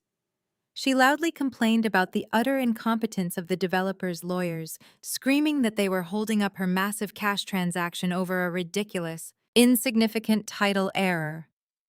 She demanded that Mr. Sterling immediately bypass whatever bureaucratic red tape was stalling the sale and force the county clerk to push the commercial real estate transfer through by the end of the week. But she did not stop at simply demanding the rapid sale of the property. Her wounded ego required a much larger, much more permanent sacrifice. She commanded Mr. Sterling to immediately draft a comprehensive ironclad document of formal disinheritance. She wanted it explicitly written into the legal public record that Nia Thomas was permanently stripped of any and all beneficiary rights, completely cut out of the family trust, and legally barred from ever claiming a single penny of Grandad Earl's legacy. She wanted to punish me for walking out of the steakhouse and leaving her with the bill. She wanted to ensure that when the massive $15 million wire transfer finally hit her bank account, I would not be legally entitled to so much as a single dime. She ordered him to schedule a mandatory urgent meeting at his downtown law firm for the very next morning, demanding that all the paperwork be printed, bound, and ready for her immediate authorizing signature. Mr. Sterling is a man who built his entire highly successful career on patience, precision, and an exceptional ability to read human greed.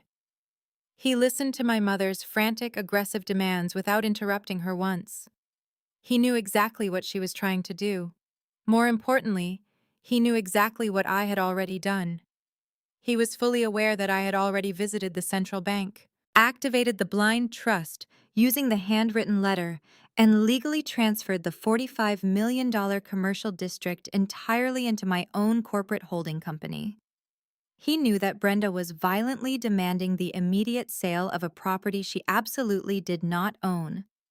instead of correcting her and enduring a pointless screaming match over the telephone. Mr. Sterling decided to set the final stage for the trap she was so desperately trying to build for me. He adopted a tone of mild professional compliance. He assured Brenda that he could certainly draft the necessary paperwork to formally disinherit a beneficiary. However, he informed her that due to the highly specific bylaws governing Grandad Earl's estate, a unilateral declaration of disinheritance from her would not be legally sufficient to immediately clear the title for the developer's lawyers. He smoothly lied, explaining that in order to completely sever my legal ties to the estate and finalize her $15 million sale simultaneously, I had to be physically present in the room. He insisted that I needed to sign a formal acknowledgement of disinheritance on the record in front of witnesses and a notary to prevent me from ever tying up the sale in a lengthy probate appeals process. Brenda did not view this strict legal requirement as an obstacle. Her twisted, narcissistic mind viewed it as the ultimate golden opportunity. The idea of forcing me to sit in a pristine glass boardroom surrounded by high-powered attorneys and legally compelling me to sign away my own birthright was a fantasy she simply could not resist. It was the perfect public execution of my independence. She eagerly agreed to Mr. Sterling's terms, promising him that she would ensure I was sitting in a chair at his law firm the following morning no matter what it took. She immediately tasked Dominique with summoning me. She knew that if she called me herself, I would likely ignore her phone call, but Dominique possessed a specific brand of spiteful arrogance that they falsely believed would properly intimidate me into compliance. I was sitting at my desk reviewing a complex forensic audit for a client when my personal phone vibrated against the polished wood. The screen illuminated, displaying a new text message from my sister. It was not a request, and it certainly was not an invitation. It was a direct, highly aggressive command designed to trigger an emotional response. The message read exactly as follows: "Be there at 9 in the morning tomorrow. Sterling and Associates downtown. We are finalizing the sale of the commercial district and officially cutting you out of the family trust forever. Time to take out the trash. Do not be late." I stared at the glowing screen of my smartphone, analyzing the sheer unchecked audacity of her words.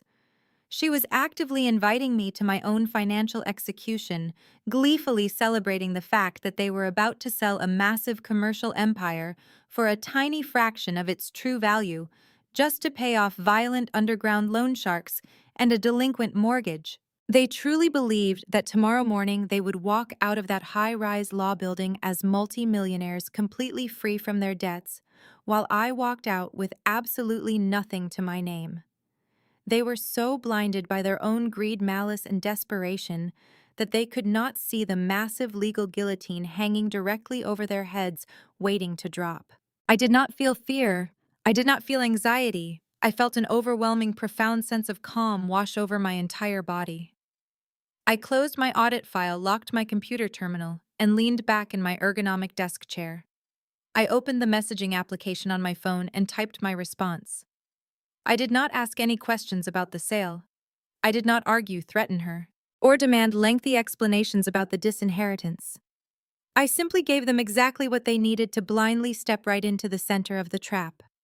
I hit send on a brief 3-word reply. "I will be there." I placed my phone face down on the desk. I stood up and walked over to the floor-to-ceiling window of my office, looking out over the sprawling Atlanta skyline. Somewhere down there, in a beautiful suburban colonial house currently facing imminent foreclosure, my mother and sister were loudly celebrating their impending victory. They were likely picking out their expensive designer outfits for tomorrow, practicing their smug smiles in the mirror, and fantasizing about the exact moment they would finally put me in my place once and for all. Let them enjoy their final night of comfortable delusion.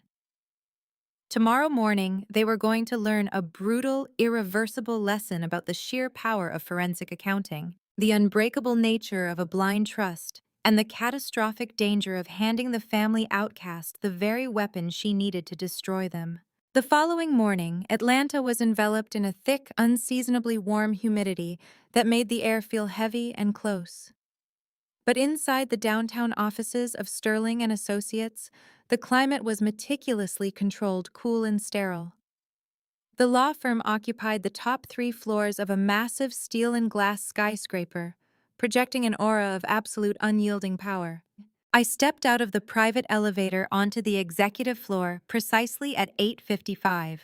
I was wearing a custom-tailored charcoal gray power suit that fit impeccably paired with a crisp white silk blouse. My hair was pulled back into a sleek, severe style, and my expression was entirely unreadable. I walked past the reception desk, my heels clicking sharply against the polished marble floor, and headed straight toward the main executive boardroom. As I approached the heavy frosted glass doors, I could already hear the commotion inside. Dominique was standing near the entrance holding her smartphone out at arm's length, actively vlogging for her remaining bewildered followers. She was speaking in a hushed, breathless tone, trying to make a mundane legal meeting sound like an exclusive high society event. She panned the camera around the opulent lobby, making sure to capture the expensive artwork and the panoramic view of the city's skyline, desperately attempting to cling to her fading illusion of immense wealth. I pushed the glass doors open and stepped into the room. The boardroom was cavernous, dominated by a massive 20-foot-long table carved from a single piece of dark walnut. My mother Brenda was sitting near the head of the table, positioned exactly where she believed the matriarch of a multi-million-dollar empire belonged. She was dressed in an extravagant, deeply inappropriate emerald green suit, adorned with a double strand of her finest, most expensive pearls.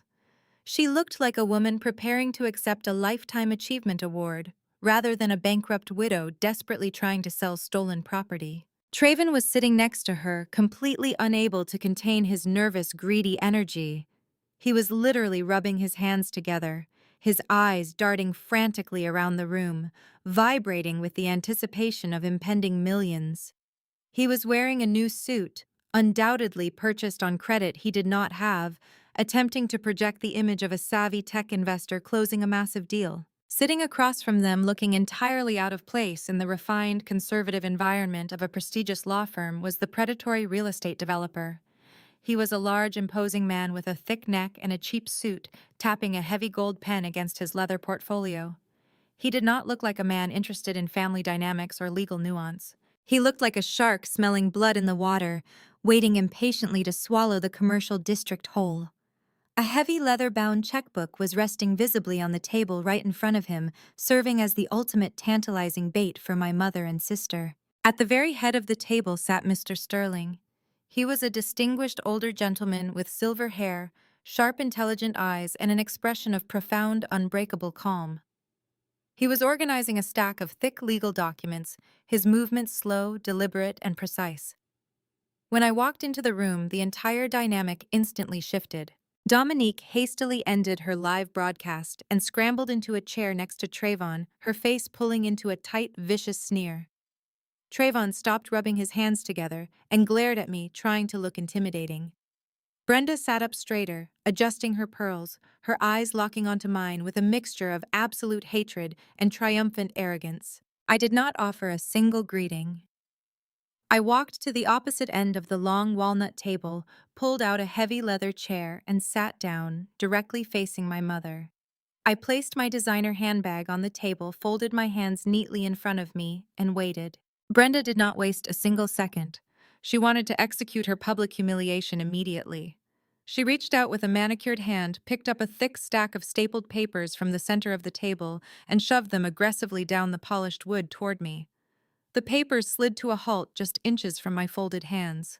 "This is the formal acknowledgement of your total disinheritance," Brenda announced, her voice ringing out loudly, carrying across the massive room. Her tone was sharp, cruel, and dripping with venomous satisfaction. She wanted everyone in the room, including the predatory developer, to witness my supposed downfall. "You will sign every single page right now. You will legally confirm that you have absolutely no claim to this estate, no rights to the family trust, and no ties to this family name. You are no longer part of this family, Nia. You made your choice when you turned your back on your own sister and refused to help us. We are selling the commercial district today, and you will not see a single dime of it." Dominique let out a soft, cruel laugh, leaning back in her chair. "Sign the papers," she mocked, her voice echoing in the quiet room. "You can go back to your boring little accounting job and pretend you never knew us. We are moving on without you. Treven smirked, pointing a finger at me across the table. You thought you were so smart, didn't you? He sneered. You thought you could just watch us struggle and keep all your little corporate money to yourself. Well, look who holds the power now. Sign the damn papers so we can get our money and get out of here. I looked at the stack of disinheritance papers sitting in front of me. I looked at the thick black line at the bottom of the final page, waiting for my signature to permanently sever my legal ties to the family trust. I looked at the predatory developer who was impatiently tapping his gold pen, eager to hand over a $15 million check to a woman who was 2 weeks away from foreclosure. And then I looked back at my mother. She was waiting for me to break. She was waiting for the stoic, unbreakable facade I had maintained for years to finally crack. She wanted to see tears. She wanted to see regret. She wanted me to beg for forgiveness, to plead for a small scrap of the fortune she believed she was about to secure. She wanted the ultimate public victory over the daughter who refused to submit to her toxic control. I did not pick up the pen. I did not move my hands toward the documents. I simply sat there perfectly still, radiating a cold, impenetrable calm. I looked directly into my mother's eyes and I did not blink. The silence in the room stretched out, becoming heavy and suffocating. The arrogant smirks on Dominique and Trevon's faces slowly began to falter, replaced by a creeping, uneasy confusion. They did not understand why I was not reacting. They did not understand why I was not utterly devastated by the prospect of being cut out of a $15 million deal. I slowly turned my head and looked down the length of the long walnut table toward Mr. Sterling. The esteemed estate lawyer was sitting quietly, his hands resting on his own stack of documents. He had watched the entire aggressive, humiliating display without saying a single word, observing my mother's absolute arrogance with the detached, analytical gaze of a man who knows exactly how the story ends. I caught Mr. Sterling's eye. I gave him a single brief and incredibly sharp nod. It was the signal. It was the absolute definitive confirmation that the performance was over and the legal execution was authorized to begin. Mr. Sterling returned my nod with a slight, almost imperceptible dip of his chin. He reached forward, placing his hands firmly on the thick leather folder resting in front of him. He cleared his throat a low, authoritative sound that instantly demanded the attention of every single person in the room. Brenda, Mr. Sterling said, his voice deep, resonant, and entirely stripped of any professional pleasantry. He did not look at the disinheritance papers she had violently shoved toward me. He looked directly at her, his expression grim and unrelenting. You have demanded this meeting under the false, aggressive assumption that you possess the legal authority to execute a massive commercial real estate transaction on behalf of the Thomas family estate. Brenda frowned, her arrogant posture stiffening slightly. I am the executor of the primary trust. She snapped, her voice defensive and sharp. Of course I have the authority. The title hiccup is a minor clerical error, and Nia is going to sign that waiver right now so we can proceed. Mr. Sterling did not raise his voice, but the absolute, crushing weight of his words slammed into the room like a physical blow. Nia is not going to sign that document. Mr. Sterling stated, his tone as cold and final as a steel vault closing. And you are not going to proceed with this sale, Brenda, because you cannot sell this property. You do not own it. Brenda let out a sharp, dismissive scoff, waving her manicured hand in the air as if she were swatting away a pesky insect. She looked at the real estate developer, offering him a patronizing smile intended to reassure him, and then glared viciously back at the estate attorney. She told Mr. Sterling that his advanced age was clearly beginning to affect his cognitive functions and professional judgment. She reiterated, her voice dripping with unearned authority, that she was the primary executor of the Thomas family estate and that her name was stamped in bold ink on every single bank statement that arrived at her pristine colonial home. She demanded that he stop playing these ridiculous, insulting legal games and immediately process the developer's paperwork so they could collect their $15 million and leave his miserable office. Mr. Sterling did not react to her insults. He did not flinch, nor did he raise his voice to match her frantic energy. He simply reached into his heavy leather folder and withdrew a thick stack of bound financial ledgers. He slid them smoothly across the polished walnut table, bypassing me entirely, and pushed them directly toward the predatory developer. The developer picked up the ledgers, his thick brow furrowing deeply as his experienced eyes rapidly scanned the columns of numbers and the stark red ink indicating severe financial distress. Mr. Sterling explained, his voice echoing with absolute authority, that the primary trust Brenda believed she controlled with absolute impunity was nothing more than a carefully constructed decoy account. He stated that Grandad Earl had deliberately structured the estate years ago to completely isolate the highly profitable commercial properties from the liquid cash reserves. He looked directly at my mother, his expression devoid of any pity, and told her that the account she had been treating like an endless personal automated teller machine was entirely tapped out. He did not mince words to protect her fragile feelings. He laid bare the brutal, undeniable mathematical reality of their profound greed, their endless vanity, and their complete financial illiteracy. He revealed that due to Trayvon's continuous massive wire transfers for his fraudulent technology startups, combined with Dominique's exorbitant luxury credit card bills to maintain her fake influencer aesthetic, and Brenda's own reckless spending on country club dues, designer wardrobes, and lavish parties, the primary family trust was not just empty, it was utterly and completely bankrupt, drained dry by their relentless, unyielding entitlement. Mr. Sterling looked down at his meticulously organized notes, adjusted his silver reading glasses, and announced the exact financial figure to the silent, tense room. The trust they controlled was currently sitting at a catastrophic negative balance of $2.5 million. The developer slammed the financial ledgers down onto the walnut table with extreme force.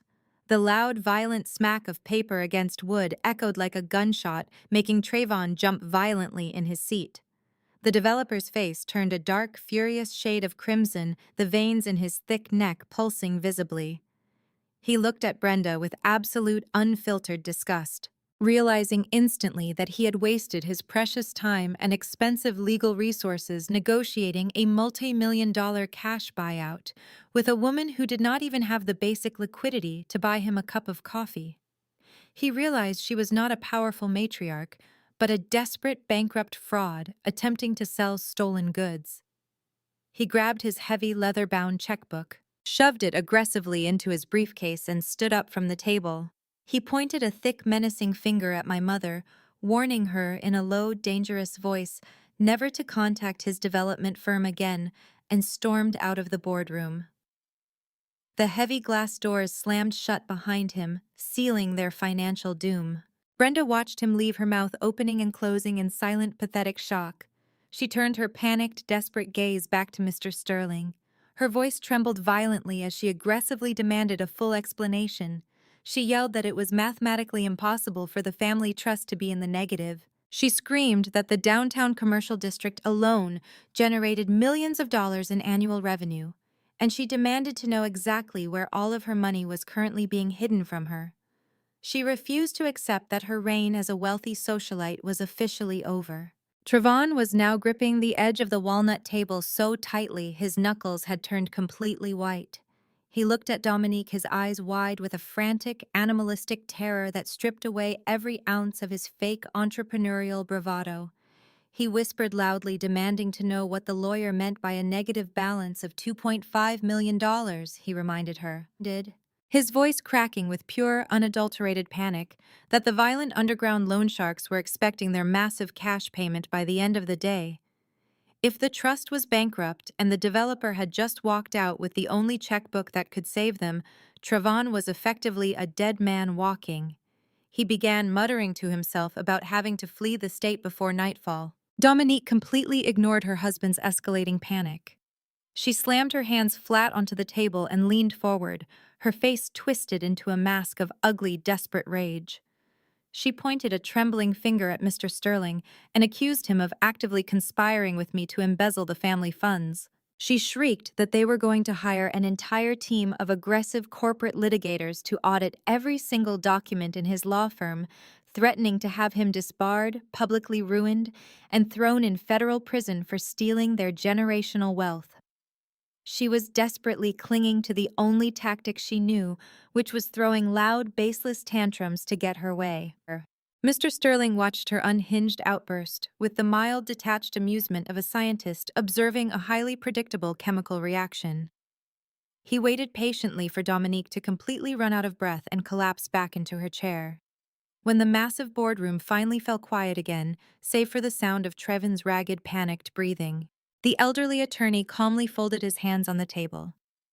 He stated that there was no conspiracy, no embezzlement, and absolutely no missing revenue. The revenue from the commercial district was perfectly safe and generating massive profits exactly as it always had. The problem, he clarified with cold clinical precision, was simply that Brenda and Dominique no longer had any legal access to a single dime of it. Mr. Sterling picked up a small black remote control resting near his legal pads.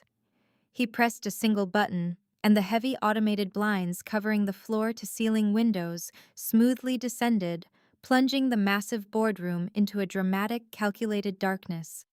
A large motorized projection screen silently descended from the ceiling at the far end of the room, another click of the remote, and a high-definition projector illuminated the screen, displaying a massive crystal-clear image of a highly classified legal document. The words "Irrevocable Blind Trust Agreement" were emblazoned across the top of the projected page in bold, undeniable lettering.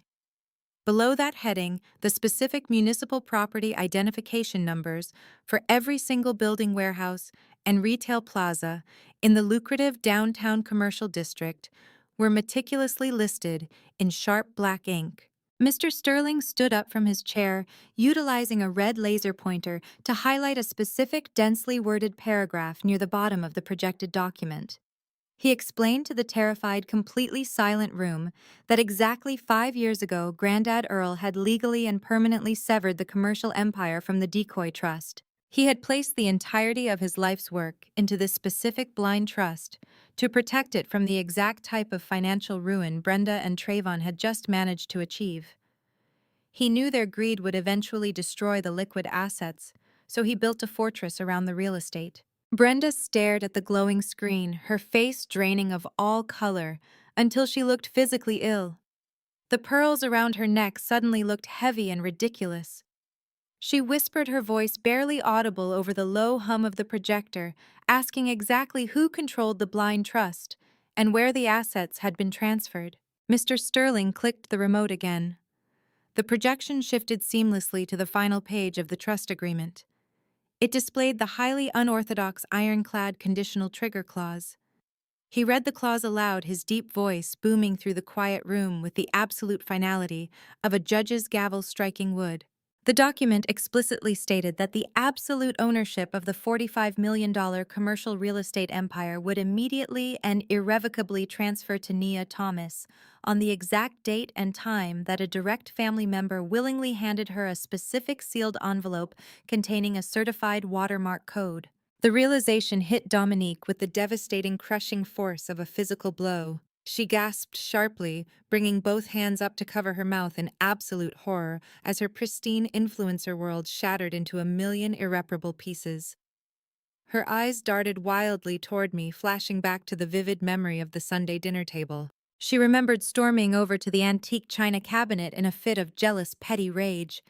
She remembered pulling the yellowed envelope out of the drawer. She remembered throwing it down next to my dinner plate and laughing arrogantly, calling me the family's biggest regret. Mr. Sterling looked directly at Dominique. His gaze was absolutely merciless, offering no sympathy for her self-inflicted destruction. He confirmed her worst, most agonizing fear. He stated that by aggressively handing me that specific letter at the dinner table, Dominique had legally and permanently executed the transfer of the entire estate. She had acted as the precise physical catalyst for the trigger clause. Because of her spiteful, desperate need to humiliate me in front of her fraudulent husband, she had single-handedly handed over the permanent keys to a $45 million kingdom. Mr. Sterling clicked the remote one final time. The screen changed to display the updated, officially stamped municipal property deeds from the Fulton County Clerk's office. My name, Nia Thomas, was printed clearly and boldly as the sole proprietor and exclusive owner of every single commercial property in the district. The developer's contract you tried to force through today is entirely void, Mr. Sterling announced, returning to his seat and turning the boardroom lights back on. The harsh fluorescent glare illuminated the absolute devastation plastered across their faces. You cannot sell the district because Nia is the sole owner. She owns the shopping plazas. She owns the logistics warehouses. She owns the land beneath them. The family trust you control is completely bankrupt. You have absolutely no assets, no leverage, and no legal standing to contest this transfer whatsoever. The bomb had not just dropped, it had completely leveled their entire manufactured reality. They were not walking out of this corporate building as multimillionaires. They were not paying off the violent loan sharks currently hunting Trayvon. They were not saving the pristine suburban colonial house from its impending foreclosure. They were broke heavily in debt and entirely at my mercy. I sat quietly at the end of the long walnut table, smoothing an invisible crease from my charcoal suit, watching the absolute destruction of their toxic empire unfold exactly as my grandfather had meticulously planned. Trayvon's mind took several long, agonizing seconds to fully process the sheer magnitude of Mr. Sterling's announcement. He stared blankly at the massive projection screen, his eyes tracking over my name, printed boldly on the Fulton County property deeds, before slowly shifting his gaze down to the empty, useless contract the developer had left behind on the walnut table. The promise of $15 million had evaporated into thin air, taking his only lifeline with it. The absolute silence in the boardroom was suddenly broken by the sound of Trayvon's ragged, shallow breathing. His chest heaved as the paralyzing reality of his situation crashed down upon him. He was not a multi-million-dollar real estate mogul. He was a fraud. And he owed a massive sum of cash to violent, unregulated men who had already demonstrated they knew exactly where he lived and what he drove. Trayvon slowly turned his head to look at Dominique. The transformation in his demeanor was terrifying. The desperate, frantic energy that had defined him for the past week instantly hardened into a violent, self-preserving rage. He stood up so abruptly that his heavy leather chair tipped backward, crashing loudly against the polished marble floor of the boardroom. The sharp noise caused Brenda to flinch, but Trayvon did not even blink. He pointed a shaking, sweat-drenched finger directly into his wife's pale face. "You lied to me," he screamed, his voice cracking with a mixture of absolute terror and unhinged fury. "You told me this family was loaded. You told me the trust was untouchable and that we had millions of dollars in real estate just waiting to be cashed out. You told me I was marrying into a dynasty, you stupid, arrogant liar." Dominique recoiled, as if she had been physically struck. She raised her hands defensively, her perfectly manicured nails trembling in the cool, sterile air of the law office. She tried to stammer out a defense, her voice weak and pathetic. She claimed she did not know about the blind trust, begging him to calm down and promising they could figure out a new plan together. She reached out to grab his forearm, desperately trying to anchor herself to the man she had proudly flaunted to her online followers for years. Trayvon violently snatched his arm away from her grasp, looking at her with an expression of pure, unadulterated disgust. "There is no together anymore," he snarled, stepping backward toward the frosted glass doors. "You and your mother drained the only account you actually had access to, and now you have absolutely nothing. I am not taking the fall for your stupidity. Those men are going to kill me if I do not pay them by sunset, and I am not sticking around to let them find me in whatever cheap motel you end up living in." He did not look back. He did not say goodbye to my mother, nor did he offer a single word of apology for his own massive role in their financial destruction. Trayvon spun around, shoved the heavy boardroom doors open, and bolted down the executive corridor. I watched through the glass walls as he sprinted wildly past the reception desk, frantically mashing the button for the elevator. When the doors opened, he threw himself inside, fleeing the building, fleeing his marriage, and fleeing the catastrophic consequences he had helped create. He was abandoning the sinking ship he had personally steered into the iceberg. The sight of her husband sprinting away from her in absolute terror finally broke whatever fragile layer of denial Dominique was still desperately clinging to. She watched the elevator doors slide shut through the glass walls, taking away her partner in crime and the primary prop in her fake influencer lifestyle. She had spent years cultivating an image of a powerful, wealthy power couple, constantly posting highly edited photographs of their extravagant vacations, their luxury vehicles, and their designer wardrobes. Now her husband was a wanted fugitive running from loan sharks, and she was entirely complicit in the massive financial fraud that had led him there. She realized in a blinding flash of clarity that the violent men hunting Trayvon would inevitably come looking for her next. She was the one who had co-signed the fraudulent leases. She was the one who had proudly displayed their stolen wealth on the internet. She had absolutely no protection, no money, and no place to hide. The heavy glass boardroom doors slowly swung shut, sealing her and Brenda inside the quiet, sterile room with the brutal reality of their complete collapse. With Trayvon gone, the remaining atmosphere in the boardroom shifted from chaotic panic to a deep, agonizing despair. Brenda's absolute arrogance, the toxic pride she had worn like a suit of armor for my entire life, finally shattered into a million irreparable pieces. The imposing, untouchable matriarch who had marched into my corporate office yesterday demanding my termination was completely gone. In her place sat a broken, terrified woman who suddenly realized she was entirely at the mercy of the daughter she had spent decades abusing and dismissing. Brenda slowly turned her gaze away from the empty doorway and looked across the long walnut table at me. Her face collapsed. The perfectly applied makeup began to run as genuine ugly tears streamed down her cheeks. She let out a loud, pathetic sob, clutching the expensive pearls around her neck as if they could somehow save her from the impending foreclosure of her suburban estate. She pushed her chair back and stood up, her legs trembling so violently she had to lean heavily against the edge of the table just to remain upright. "Nia, please," she wept, her voice entirely stripped of its usual commanding authority. It was a high-pitched, desperate whine that echoed pitifully in the large room. "You cannot do this to us. You cannot take everything away. That house is my home. It is the only thing I have left to my name. You have $45 million now. You have an entire commercial empire. You do not need all of it. Just give me enough to pay off the mortgage arrears. Just give me enough to save my house from the bank." She began to slowly shuffle around the edge of the massive table, moving toward my chair.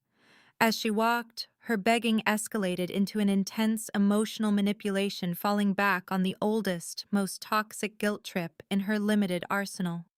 She reminded me of her biological role, weaponizing motherhood to demand financial salvation. "I am your mother," Brenda cried out, reaching a trembling hand out toward me. "I gave birth to you. I carried you for 9 months. I raised you in a beautiful home and provided for you. You cannot let your own flesh and blood live on the streets. You cannot let the world see your mother thrown out of her house like common trash. It would be a disgrace to the family name. God will not forgive you for turning your back on the woman who gave you life." While Brenda wept and pleaded, Dominique was undergoing a severe physical reaction to her own impending ruin. She had collapsed forward onto the table, her head resting on her arms, gasping for air in short, rapid bursts. She was hyperventilating, her shoulders heaving as the full weight of her new reality crushed the breath from her lungs. Her phone. The device she had used to launch her vicious digital smear campaign against me just yesterday sat completely useless on the polished wood beside her. She realized with absolute terrifying certainty that her influencer career was permanently over. There would be no more brand deals, no more luxury unboxing videos, and no more pretending to be vastly superior to everyone else. She would have to pack her remaining belongings in garbage bags, move out of her expensive leased apartment, and likely face criminal charges for her role in Trayvon's crowdfunding scams. The glamorous life she had built on a foundation of lies had completely evaporated. I sat perfectly still, observing the complete and total collapse of the women who had made my life a living hell. I looked at the tears streaming down my mother's face, and I listened to the desperate gasping breaths of my sister. I felt absolutely nothing. There was no pity, no guilt, and certainly no lingering sense of familial obligation. Their tears were not born of genuine remorse or sudden moral clarity. They were crying because they had finally been caught, because their endless supply of stolen money had been permanently cut off, and because they were facing the severe consequences of their own monstrous greed. I slowly stood up from my heavy leather chair. I picked up my designer handbag from the table and slipped the strap elegantly over my shoulder. I reached down and calmly buttoned the front of my tailored charcoal suit jacket, my movements smooth, precise, and completely unbothered by the hysterical weeping surrounding me. I looked down at Brenda, who was now standing just a few feet away, her hands clasped together in a pathetic gesture of begging. My voice was colder than ice, slicing through the heavy, humid air of the boardroom with lethal precision. "You called me a regret," I stated, looking directly into her panicked, tear-filled eyes. "I am just correcting the mistake." I did not wait for my mother to attempt another round of emotional manipulation, nor did I wait for my sister to recover from her hyperventilating panic attack.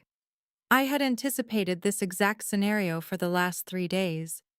I reached into my designer handbag, bypassing the compartment that held the newly minted property deeds, and withdrew 2 crisp white manila envelopes. I tossed them lightly onto the polished walnut table. The envelope slid smoothly across the wood, coming to a halt directly in front of Brenda and Dominique. The sharp sound of the paper sliding across the table cut through their weeping, forcing them to look up. I informed them, keeping my voice as steady and unyielding as the granite foundation of the building we were sitting in, that those envelopes contained formal, legally binding eviction notices. I explained that the pristine suburban colonial house my mother was currently begging me to save was technically owned by the family trust, which meant it was now wholly owned by my corporate holding company. The luxury apartment that Dominique and Trevon had been leasing in Buckhead was also secured against the trust's assets. I gave them exactly 30 days to pack up their belongings and vacate the premises. If they were not out by the 30th day, I would have the Fulton County Sheriff's Department physically remove them and their designer wardrobes from my properties. Brenda stared at the envelope as if it were a venomous snake. She opened her mouth to scream, to unleash a final, desperate torrent of abuse, but Mr. Sterling had seen enough. The elderly attorney pressed a small button hidden beneath the edge of his desk. Less than a minute later, the heavy frosted glass doors of the boardroom swung open, and 3 large, heavily built security guards in dark suits entered the room.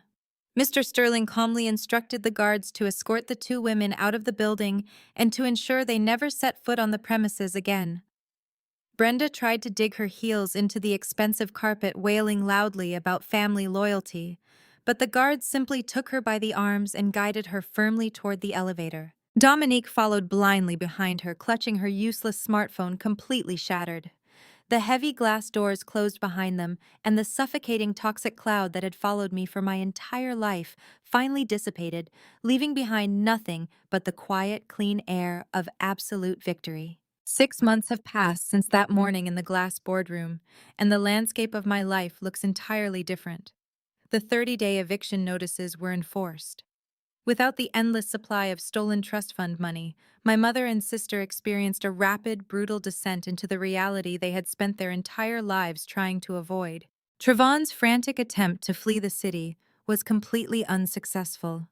The underground loan sharks caught up to him before he could even cross the state line. But his problems did not end with broken bones and bruises. The massive digital binder of evidence I had meticulously compiled regarding his fraudulent GoFundMe campaigns and fake tech startups was quietly handed over to the federal authorities. He is currently sitting in a county jail cell awaiting trial on multiple felony counts of wire fraud and tax evasion. He is facing up to 10 years in federal prison. Without her husband, without her luxury apartment, and without any marketable skills, Dominique's influencer career officially died. The brands dropped her, the followers mocked her sudden downfall, and the reality of surviving in Atlanta without a trust fund hit her hard. She is currently working a minimum wage retail job at a discount clothing store in a strip mall, spending her days folding the exact type of cheap garments she used to publicly mock on her social media channels. Brenda was forced to move into a tiny, cramped, one-bedroom apartment on the outskirts of the city, surviving entirely on her meager Social Security checks. The country club revoked her membership, and the high society friends she had spent decades trying to impress completely abandoned her the moment the money ran out. As for me, I did not just keep the $45 million commercial real estate empire stagnant. I used the power Grandad Earl had entrusted to me to build something that actually mattered. Last week, I stood in the center of one of the largest vacant lots in the downtown district, wearing a hard hat and holding a silver shovel, surrounded by local city officials, legitimate investors, and members of my corporate accounting firm. I officially broke ground on the Earl Thomas Community Resource Center. It is a multi-million-dollar facility specifically designed to provide free financial literacy training, legal counsel, and startup grants to legitimate Black entrepreneurs in Atlanta. I am using the wealth my family tried to steal to build the exact type of community support system Trevin had always lied about creating. I did not let their toxic greed destroy my grandfather's legacy. I protected it, expanded it, and ensured that their names would never be attached to a single brick of it.